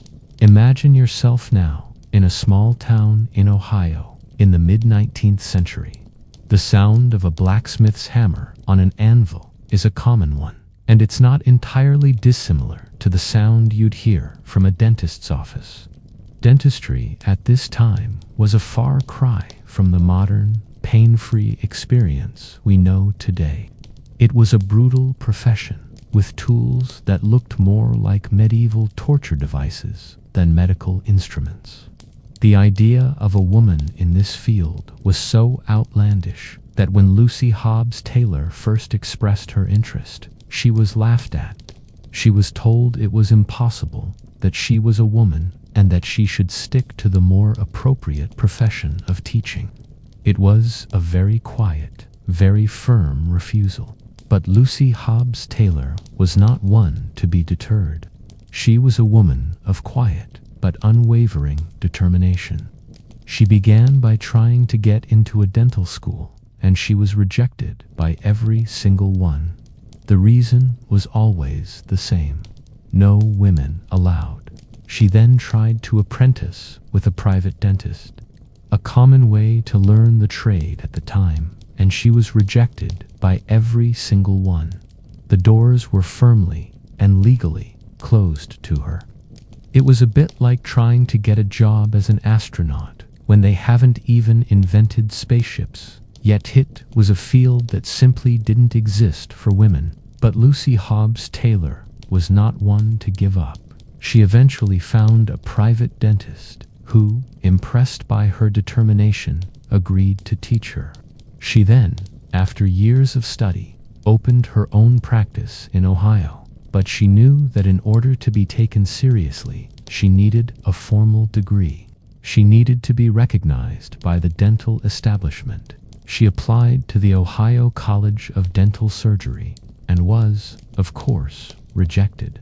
But she was so good, and she had so much practical experience, that the Iowa State Dental Society voted to admit her as a member, making her the first woman to be a member of a professional dental organization. A quirky tidbit about her is that she was so good at what she did that the Ohio College of Dental Surgery, embarrassed by her success and pressured by the Iowa Dental Society, eventually relented and admitted her as a student. She only had to attend one session, as her previous experience was so vast, and she graduated in 1866, becoming the first woman in the world to earn a degree in dentistry. It was a very quiet, very subtle way for the system to admit that it had been wrong all along. A mainstream historical fact about her is that she went on to have a long and successful career as a dentist, and she became a powerful advocate for women in the profession.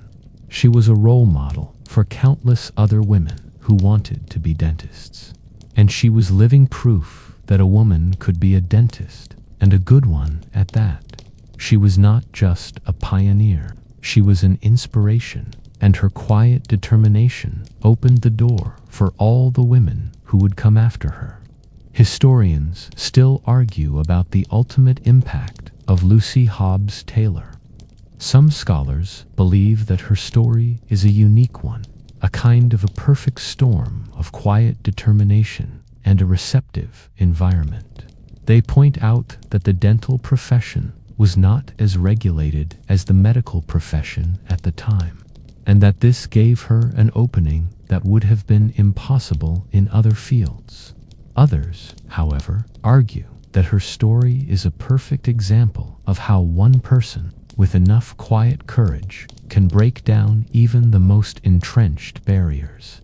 They see her as a vital link between the first pioneers of medicine and the full integration of women into the health professions in the 20th century. So, as we let the image of Lucy Hobbs Taylor, a quiet pioneer with a steady hand, fade into the past, let's take a moment to appreciate the incredible courage it took to be her. She was a woman who was told no at every turn, and she simply refused to listen. And in doing so, she created a new, and in many ways, a more gentle chapter in the history of dentistry. Her legacy is not just in the doors she opened, but in the quiet, steady hand she offered to a world that was in desperate need of a good dentist and of a good role model. Let's continue to drift forward, letting the gentle narrative carry you from the quiet, determined work of Lucy Hobbs Taylor and into the early 20th century. This was a period of global conflict and massive upheaval. And in the chaos of the First World War, women in medicine were once again called upon to step up and serve. The war, in its brutal and unrelenting way, created a new and undeniable need for medical professionals, and once again, women, with their quiet strength and their deep-seated desire to help, stepped in to fill it. Imagine yourself now in a field hospital in France during World War I. The sounds of battle are a constant, distant hum, and the hospital is a place of organized chaos. The wounded are arriving in a steady stream, and the doctors and nurses are working around the clock to save lives.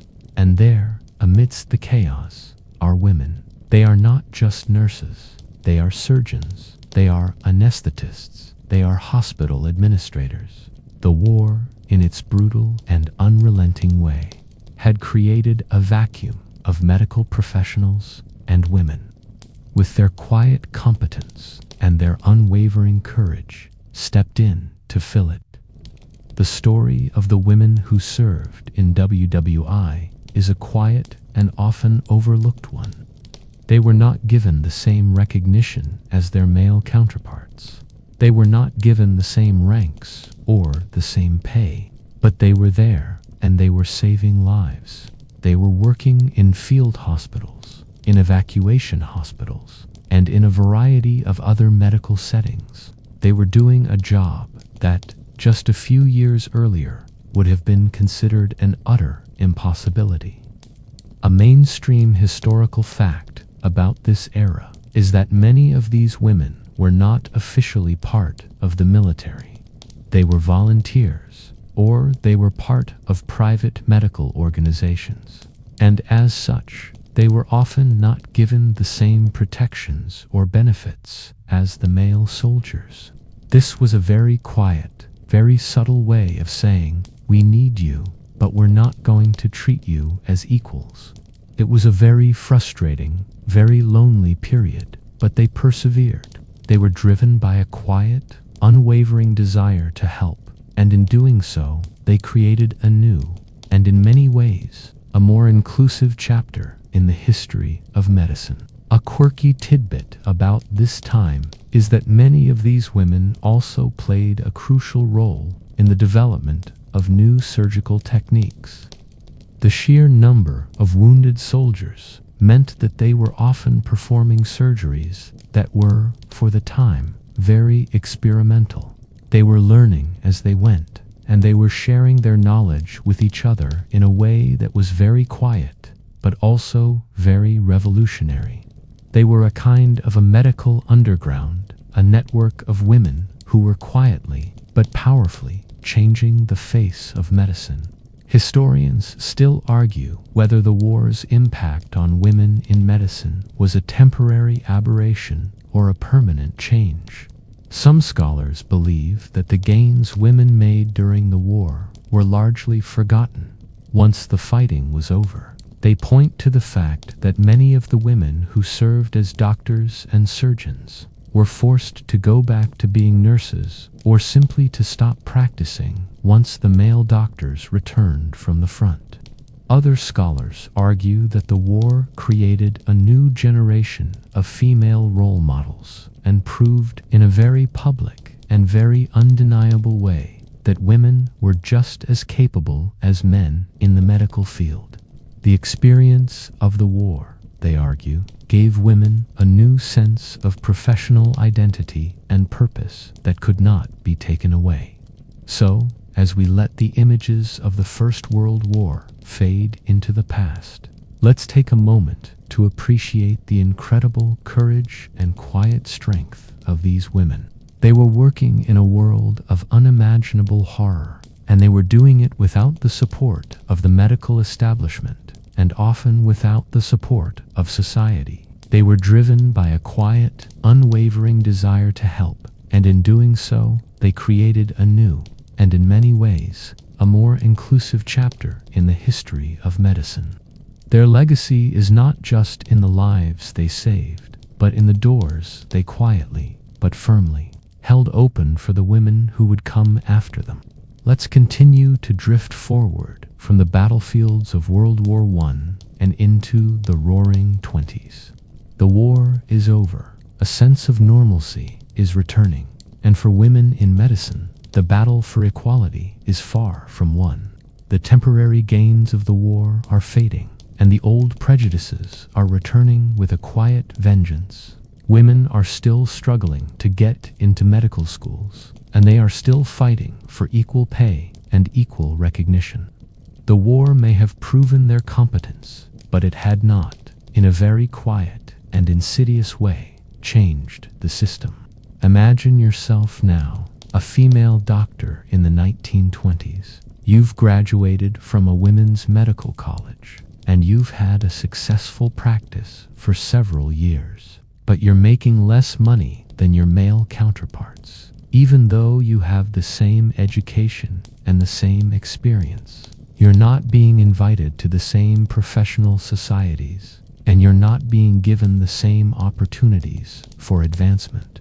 The door is open, but it's only open a crack, and you're still fighting to get your foot in the rest of the way. It's a very frustrating, very lonely period. It's a bit like being invited to a party, but then being told you have to stand in the corner and not talk to anyone. This brings us to a mainstream historical fact that is often overlooked. The fight for equal pay for women in medicine is not a new one. It began in the early 20th century, and it was a quiet but constant battle. Women doctors were often paid less than their male counterparts, even in the same roles and with the same level of experience.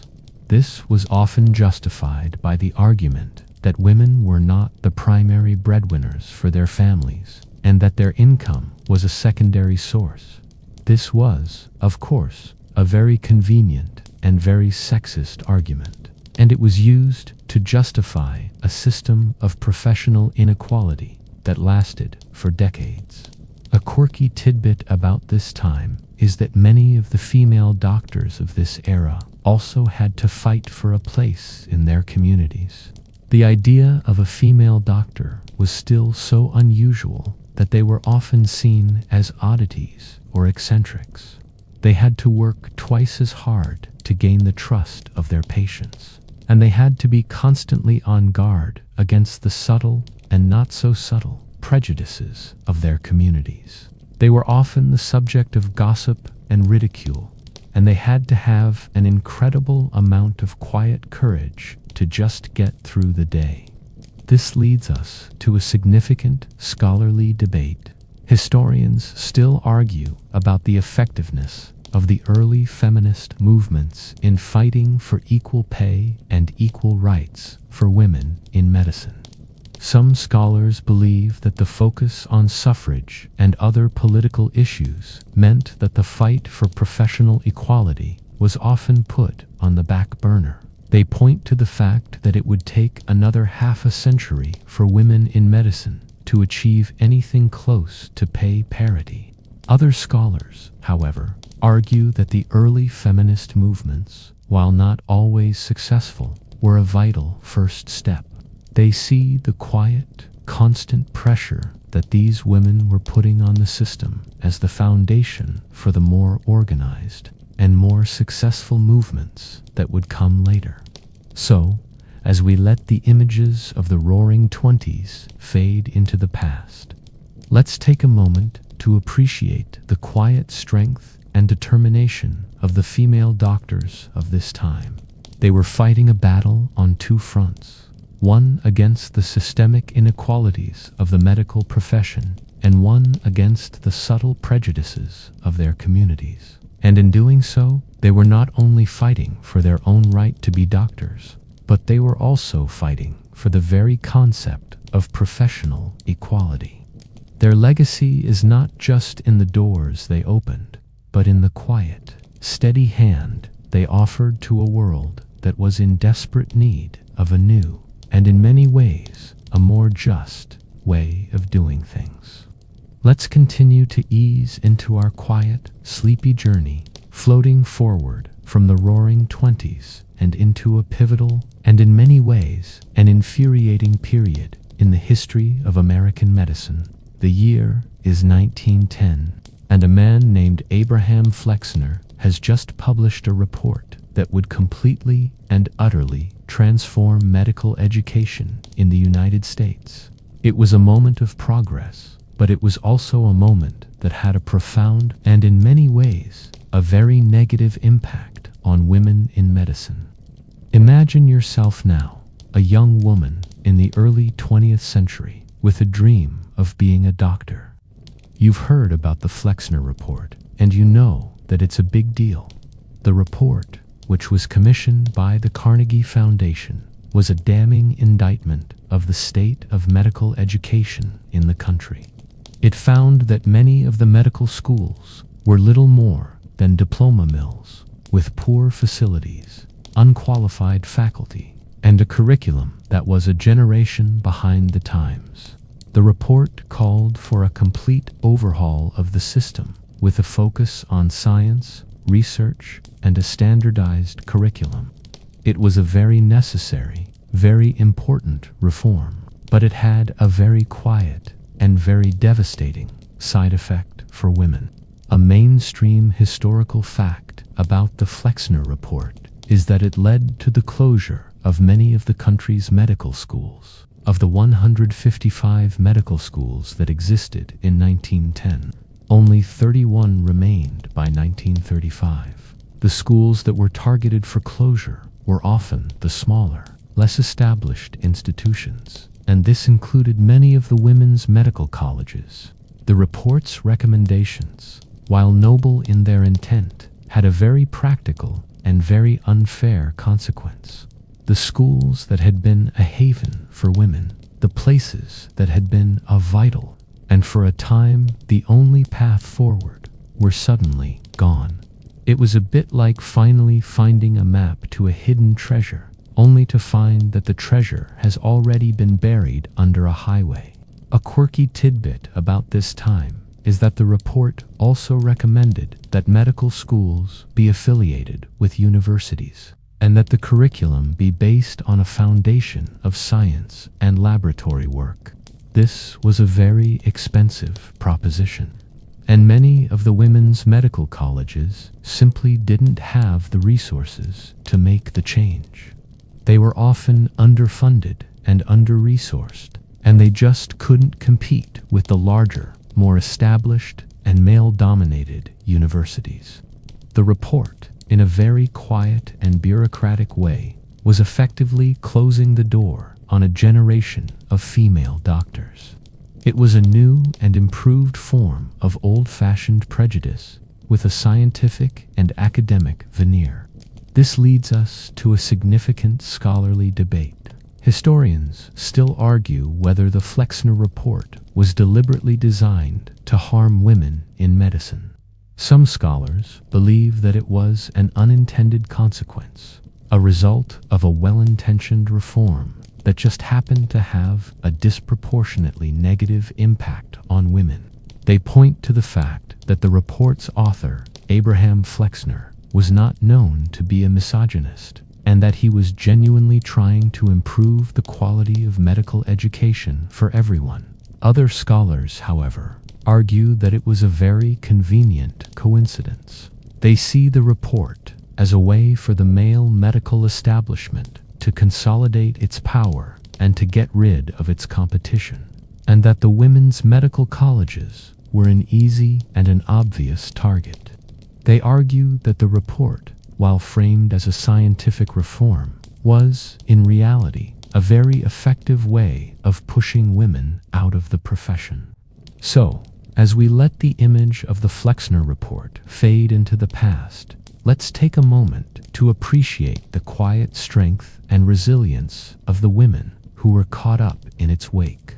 They were fighting a battle on two fronts, one against the systemic inequalities of the medical profession, and one against a reform that, while necessary, had a very quiet and very devastating side effect for them. And in doing so, they were not only fighting for their own right to be doctors, but they were also fighting for the very concept of a fair and a just system. Their legacy is not just in the doors that were closed, but in the quiet, steady hand they offered to a world that was in desperate need of a new, and in many ways, a more compassionate way of doing things. Let's continue to ease into our quiet, sleepy journey, floating forward from the roaring 20s and into a pivotal and, in many ways, an infuriating period in the history of American medicine. The year is 1910, and a man named Abraham Flexner has just published a report that would completely and utterly transform medical education in the United States. It was a moment of progress, but it was also a moment that had a profound, and in many ways, a very negative impact on women in medicine. Imagine yourself now, a young woman in the early 20th century, with a dream of being a doctor. You've heard about the Flexner Report, and you know that it's a big deal. The report, which was commissioned by the Carnegie Foundation, was a damning indictment of the state of medical education in the country. It found that many of the medical schools were little more than diploma mills, with poor facilities, unqualified faculty, and a curriculum that was a generation behind the times. The report called for a complete overhaul of the system, with a focus on science, research, and a standardized curriculum. It was a very necessary, very important reform, but it had a very quiet and very devastating side effect for women. A mainstream historical fact about the Flexner Report is that it led to the closure of many of the country's medical schools. Of the 155 medical schools that existed in 1910, only 31 remained by 1935. The schools that were targeted for closure were often the smaller, less established institutions, and this included many of the women's medical colleges. The report's recommendations, while noble in their intent, had a very practical and very unfair consequence. The schools that had been a haven for women, the places that had been a vital, and for a time, the only path forward, were suddenly gone. It was a bit like finally finding a map to a hidden treasure, only to find that the treasure has already been buried under a highway. A quirky tidbit about this time is that the report also recommended that medical schools be affiliated with universities, and that the curriculum be based on a foundation of science and laboratory work. This was a very expensive proposition, and many of the women's medical colleges simply didn't have the resources to make the change. They were often underfunded and under-resourced, and they just couldn't compete with the larger, more established, and male-dominated universities. The report, in a very quiet and bureaucratic way, was effectively closing the door on a generation of female doctors. It was a new and improved form of old-fashioned prejudice with a scientific and academic veneer. This leads us to a significant scholarly debate. Historians still argue whether the Flexner Report was deliberately designed to harm women in medicine. Some scholars believe that it was an unintended consequence, a result of a well-intentioned reform that just happened to have a disproportionately negative impact on women. They point to the fact that the report's author, Abraham Flexner, was not known to be a misogynist, and that he was genuinely trying to improve the quality of medical education for everyone. Other scholars, however, argue that it was a very convenient coincidence. They see the report as a way for the male medical establishment to consolidate its power and to get rid of its competition, and that the women's medical colleges were an easy and an obvious target. They argue that the report, while framed as a scientific reform, was, in reality, a very effective way of pushing women out of the profession. So, as we let the image of the Flexner report fade into the past, let's take a moment to appreciate the quiet strength and resilience of the women who were caught up in its wake. They were fighting a battle on two fronts, one against the systemic inequalities of the medical profession, and one against a reform that, while necessary, had a very quiet and very devastating side effect for them. And in doing so, they were not only fighting for their own right to be doctors, but they were also fighting for the very concept of a fair and a just system. Their legacy is not just in the doors that were closed, but in the quiet, steady hand they offered to a world that was in desperate need of a new, and in many ways, a more compassionate way of doing things. Let's continue to ease into our quiet, sleepy journey, floating forward from the triumphs of Dr. Susan LaFlèche-Picotte and into the mid-20th century, a period of immense scientific and medical progress. The world is on the cusp of a new era, and medicine is changing at an astonishing rate. We're now going to meet a woman who, in her quiet and unassuming way, would become one of the most influential figures in the history of medicine. Her name was Dr. Virginia Apgar, and she was about to completely and utterly transform the way we care for newborn babies. Imagine yourself now in a delivery room in the mid-20th century. The air is tense with anticipation, and the sounds are of hushed voices and the occasional cry of a newborn. The doctor has just delivered the baby, and they are now checking to make sure it's healthy. The process is a bit haphazard, a bit informal, and often depends on the doctor's own personal judgment. There is no standardized way of assessing the baby's health, no checklist, no score. It's a very quiet, very subtle kind of chaos. This was the reality of newborn care, and it was a reality that was about to be changed by a very quiet, very determined woman. Dr. Virginia Apgar was an anesthesiologist who was working at a time when anesthesia was still a relatively new and often dangerous field. She was particularly interested in the effect of anesthesia on newborn babies, and she noticed that there was no standardized way of assessing a baby's health immediately after birth. She realized that this was a problem, and she decided to do something about it. She created a simple, easy-to-use checklist that would allow doctors and nurses to quickly and accurately assess a newborn's health.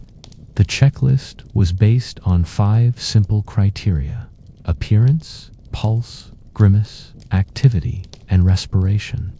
Each criterion was given a score from 0 to 2, and the total score, which was taken 1 minute after birth, would give a quick and reliable assessment of the baby's health.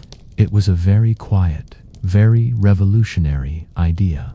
A mainstream historical fact about Dr. Virginia Apgar is that her scoring system, which is now known as the Apgar score, is still in use today.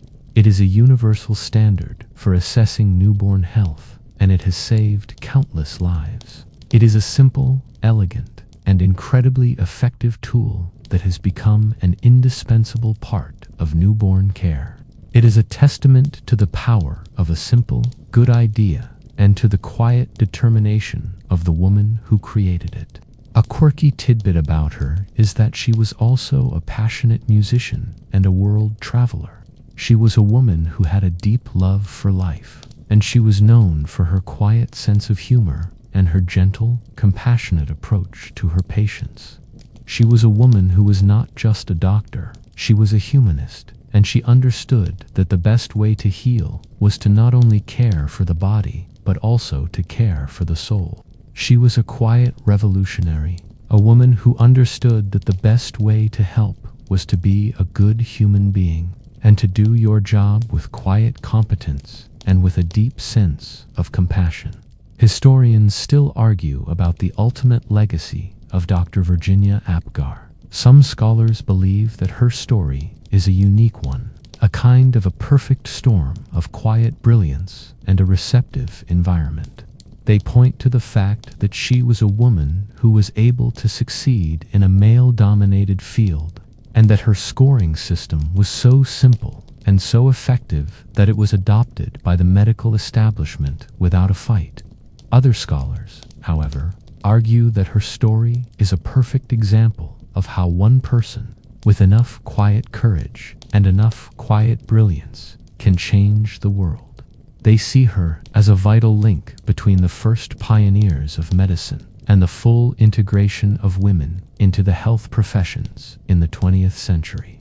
So, as we let the image of Dr. Virginia Apgar, a quiet pioneer with a simple checklist, fade into the past, let's take a moment to appreciate the incredible courage it took to be her.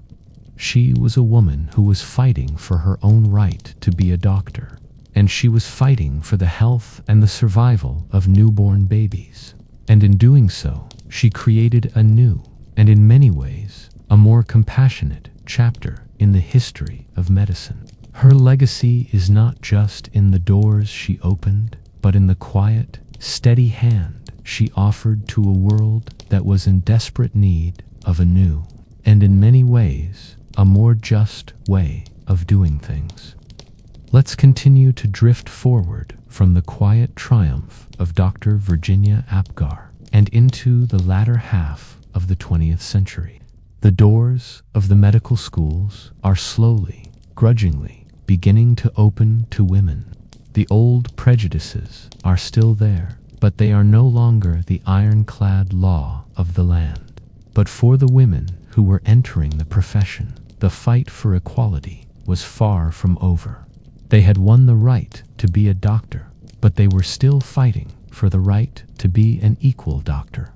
Imagine yourself now, a young woman in the 1960s, starting your medical residency. You've made it through medical school, and you've proven that you're just as capable as your male counterparts. But you're in a hospital that is still a man's world. You're often mistaken for a nurse. You're given less prestigious assignments.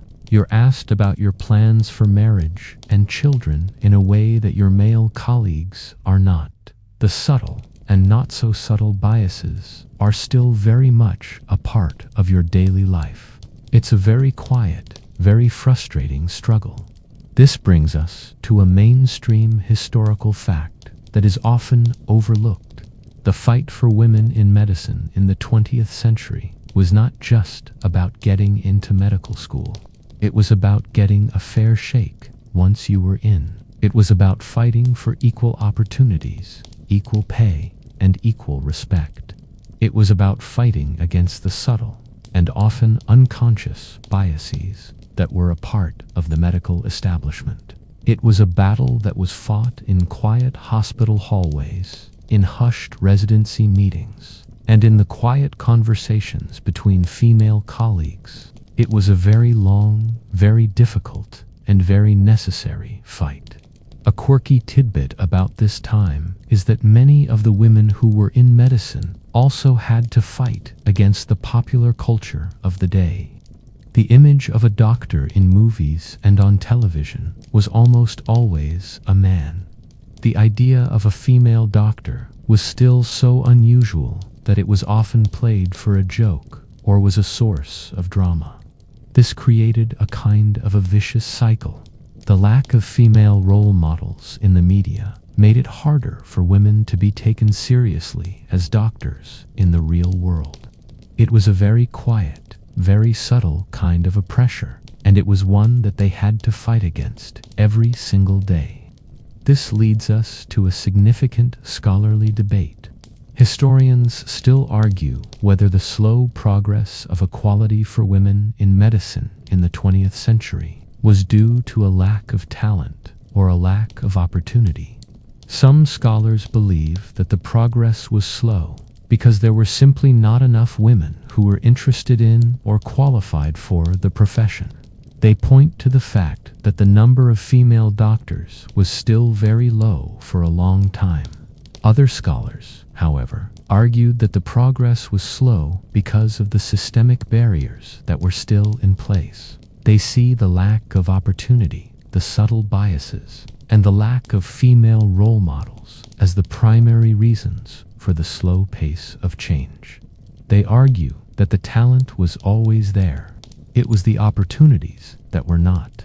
So, as we let the images of the mid-20th century fade into the past, let's take a moment to appreciate the quiet strength and resilience of the women who were fighting for their place in the medical profession. They were not just fighting for themselves.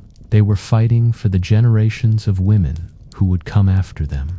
They were fighting for a world where a woman becoming a doctor would not be a novelty, but a given. Their legacy is not just in the doors they opened, but in the quiet, steady hand they offered to a world that was in desperate need of a new, and in many ways, a more just way of doing things.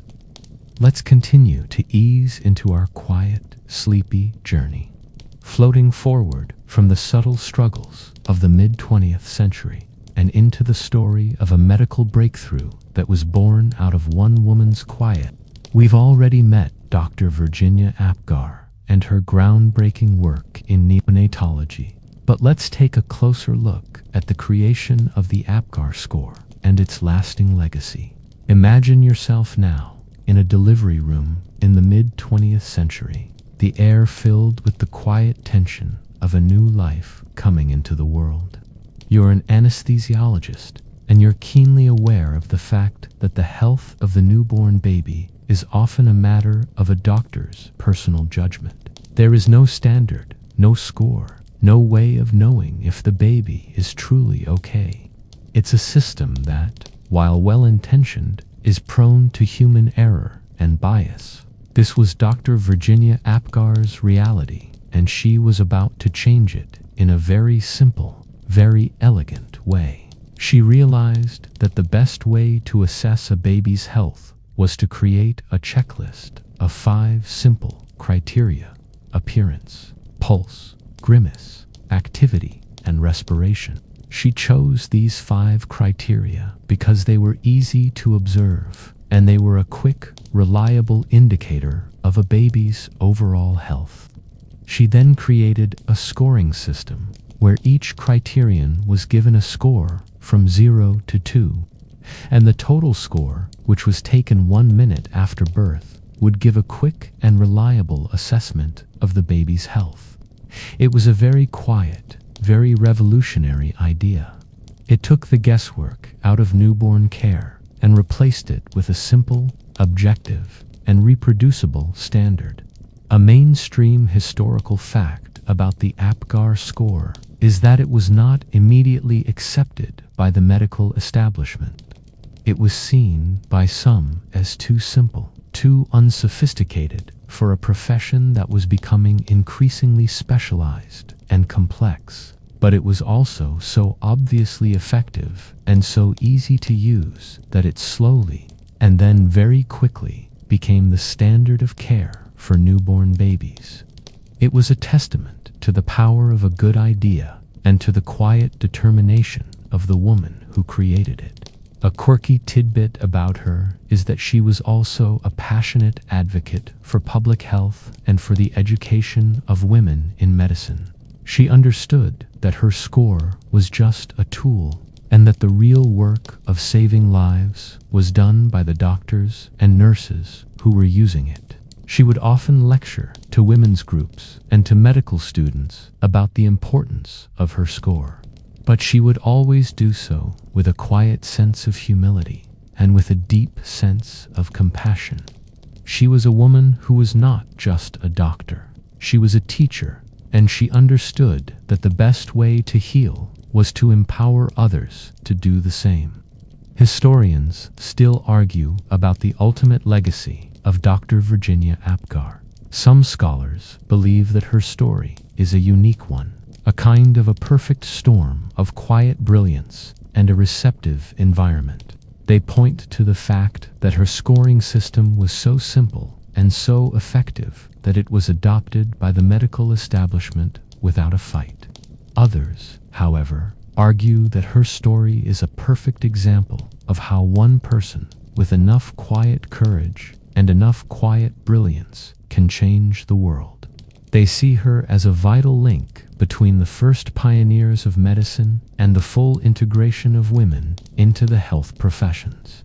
In the 20th century, so, as we let the image of Dr. Virginia Apgar, a quiet pioneer with a simple checklist, fade into the past, let's take a moment to appreciate the incredible courage it took to be her. She was a woman who was fighting for her own right to be a doctor, and she was fighting for the health and the survival of newborn babies. And in doing so, she created a new, and in many ways, a more compassionate chapter in the history of medicine. Her legacy is not just in the doors she opened, but in the quiet, steady hand she offered to a world that was in desperate need of a new, and in many ways, a more just way of doing things.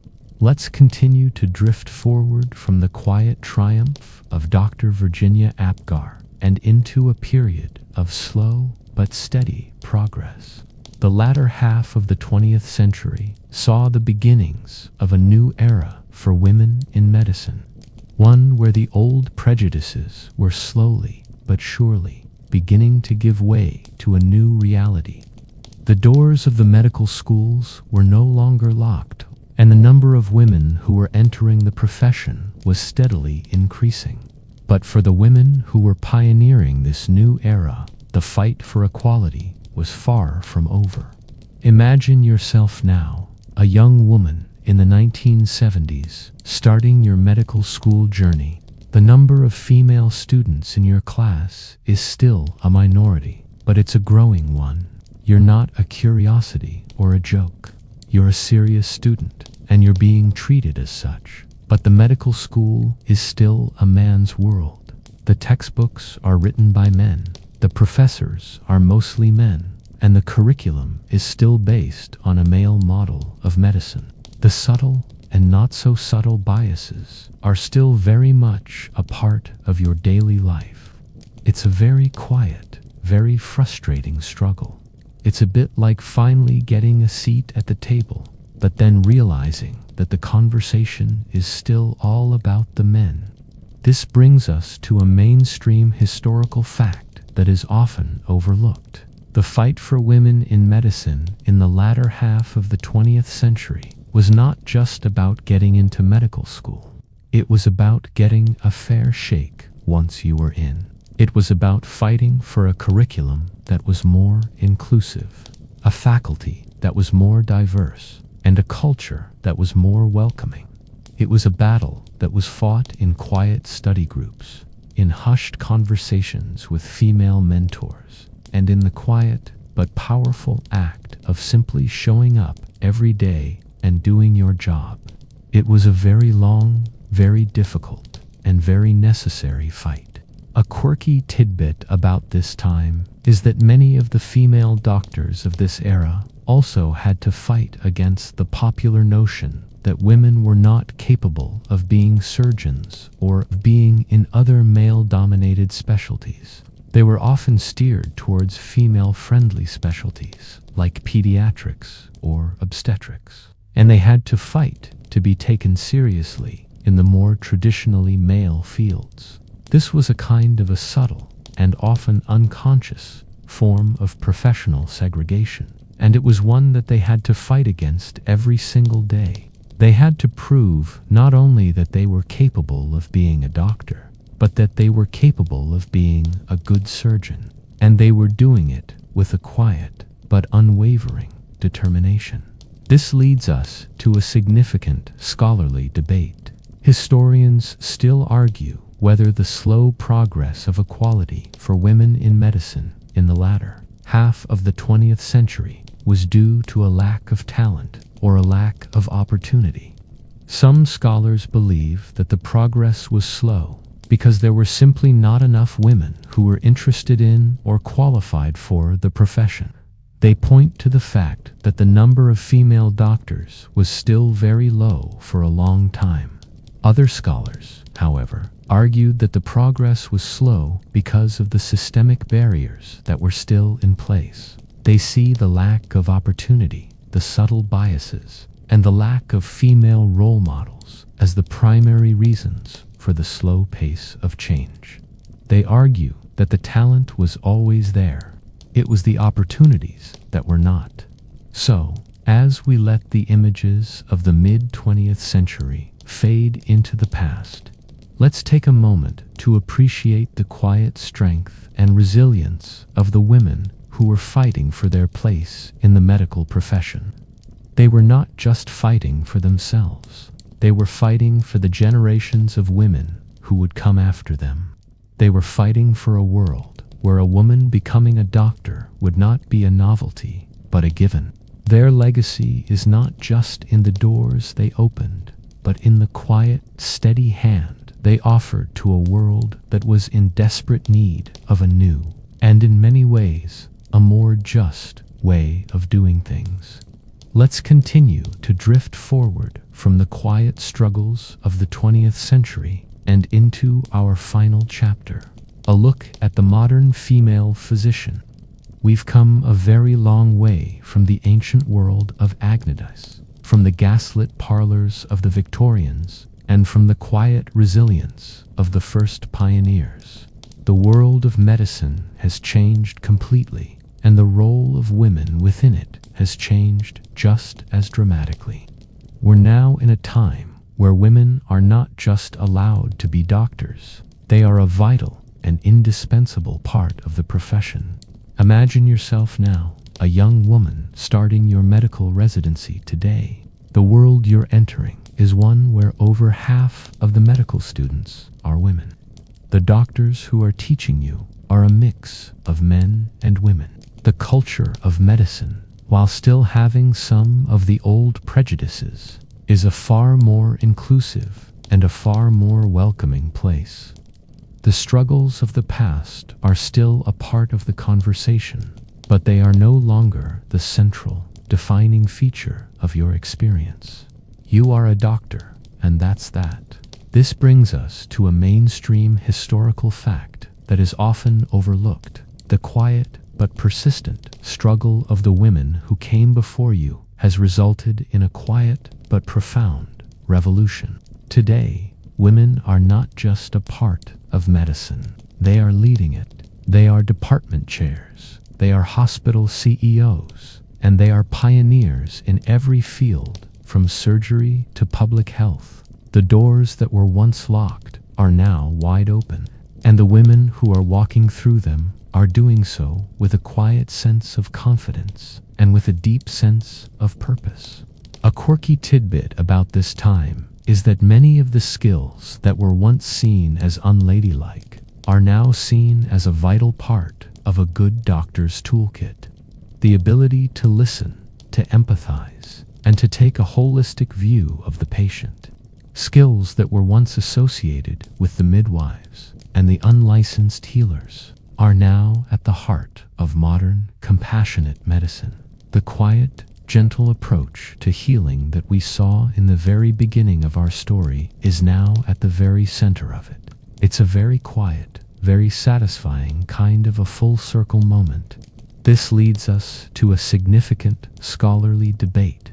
Historians still argue whether the fight for equality in medicine is over. Some scholars believe that the fight is far from over. They point to the fact that women are still underrepresented in some specialties, that they are still not getting equal pay, and that they are still facing subtle and not so subtle biases in their daily lives. They argue that the doors may be open, but that the playing field is still not level. Other scholars, however, argue that the fight is largely won. They see the sheer number of women in medicine today as a testament to the fact that the old prejudices are a thing of the past. They argue that the focus should now be on the new challenges of modern medicine and not on the battles of the past. Regardless of the debate, the quiet strength and resilience of the women who were fighting for their place in the medical profession is undeniable. They were not just fighting for themselves, they were fighting for the generations of women who would come after them. They were fighting for a world where a woman becoming a doctor would not be a novelty, but a given. Their legacy is not just in the doors they opened, but in the quiet, steady hand they offered to a world that was in desperate need of a new, and in many ways, a more just way of doing things. And so, we come to the end of our journey, a journey that has taken us from the dusty scrolls of ancient Egypt to the modern operating rooms of today. We've seen a quiet but powerful revolution unfold, a revolution that was fought not on a battlefield, but in quiet hospital hallways, in hushed residency meetings, and in the quiet conversations between female colleagues. We've seen how the quiet determination of a few women, a few pioneers, can change the world. And we've seen how the quiet but powerful act of healing can be a force for social change. It's a very peaceful thought, isn't it? The idea that one person with enough quiet courage can change the world. And so we've arrived at the end of our quiet journey. A journey that has taken us through millennia of history, from the first whispers of women as healers to the undeniable presence of female physicians in every corner of the modern world. We've seen a quiet but powerful revolution unfold, a revolution that was fought not with swords or with shouts, but with quiet determination, with a steady hand, and with a deep sense of purpose. We've seen how the quiet but powerful act of healing can be a force for social change, a way of breaking down the barriers of prejudice and of creating a new, and in many ways, a more compassionate world. Imagine yourself now, standing in a modern hospital. The air is clean, the lights are bright, and the sounds are a quiet mix of beeping machines and hushed conversations. You see doctors of all genders, all races, all backgrounds, working together as a team.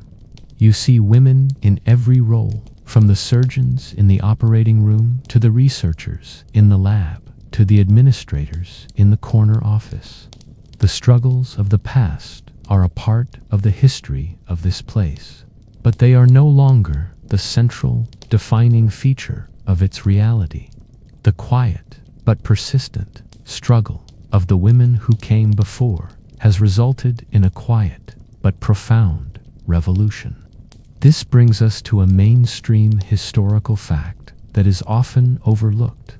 The fight for women in medicine has been one of the most successful social movements of the last few centuries. It has transformed not only the medical profession, but the very way we think about gender, about work, and about our place in the world. It has shown us that the quiet but unwavering determination of a few can change the world for many. It has shown us that the quiet but powerful act of healing can be a force for social change, a way of breaking down the barriers of prejudice and of creating a new, and in many ways, a more compassionate world. A quirky tidbit about this time is that the fight for women in medicine has also, in a very quiet and very subtle way, changed the way we think about medicine itself. The old, male-dominated model of medicine, with its focus on brute force and on a kind of an aggressive approach to healing, is slowly giving way to a new model, one that is more collaborative, more empathetic, and more holistic. The quiet, gentle approach to healing that we saw in the very beginning of our story is now at the very center of it. It's a very quiet, very satisfying kind of a full circle moment. Historians still argue whether the fight for equality in medicine is over. Some scholars believe that the fight is far from over. They point to the fact that women are still underrepresented in some specialties, that they are still not getting equal pay, and that they are still facing subtle and not so subtle biases in their daily lives. They argue that the doors may be open, but that the playing field is still not level. Other scholars, however, argue that the fight is largely won. They see the sheer number of women in medicine today as a testament to the fact that the old prejudices are a thing of the past. They argue that the focus should now be on the new challenges of modern medicine and not on the battles of the past. Regardless of the debate, the quiet strength and resilience of the women who were fighting for their place in the medical profession is undeniable. They were not just fighting for themselves. They were fighting for the generations of women who would come after them. They were fighting for a world where a woman becoming a doctor would not be a novelty, but a given. Their legacy is not just in the doors they opened, but in the quiet, steady hand they offered to a world that was in desperate need of a new, and in many ways, a more just way of doing things. And now, as we reach the very end of our journey, let's just pause and reflect on all of these quiet stories and quiet triumphs. The image of Merit-Ptah, the chief physician, slowly fades into the image of Agnodice, the disguised healer. The memory of Trotula of Salerno, a quiet revolutionary with a pen, gives way to the image of Jane Sharp, a quiet pioneer with a book. The quiet courage of Elizabeth Blackwell, the determined student, becomes the quiet determination of Susan LaFlèche Picaboo, the doctor for her people. And finally, the image of Dr. Virginia Apgar, a quiet genius with a simple checklist, becomes the image of all the women who are working in medicine today, quietly and competently changing the world. It's a very peaceful thought, isn't it? The idea that one person with enough quiet courage can change the world. It's time to rest now. The world of history is always waiting for you, and its stories are always waiting to be told. The gentle hum of the past, the soft cadence of the narrative, is here to lull you into a peaceful and deep sleep. Close your eyes and let the quiet images of these remarkable women drift through your mind, a silent film of courage and compassion. You're safe here, wrapped in the quiet comfort of history, the stories of these pioneers, a gentle blanket around you. Breathe slowly. Let your muscles relax, and let the final words of our story fade into the darkness. It's time for sleep.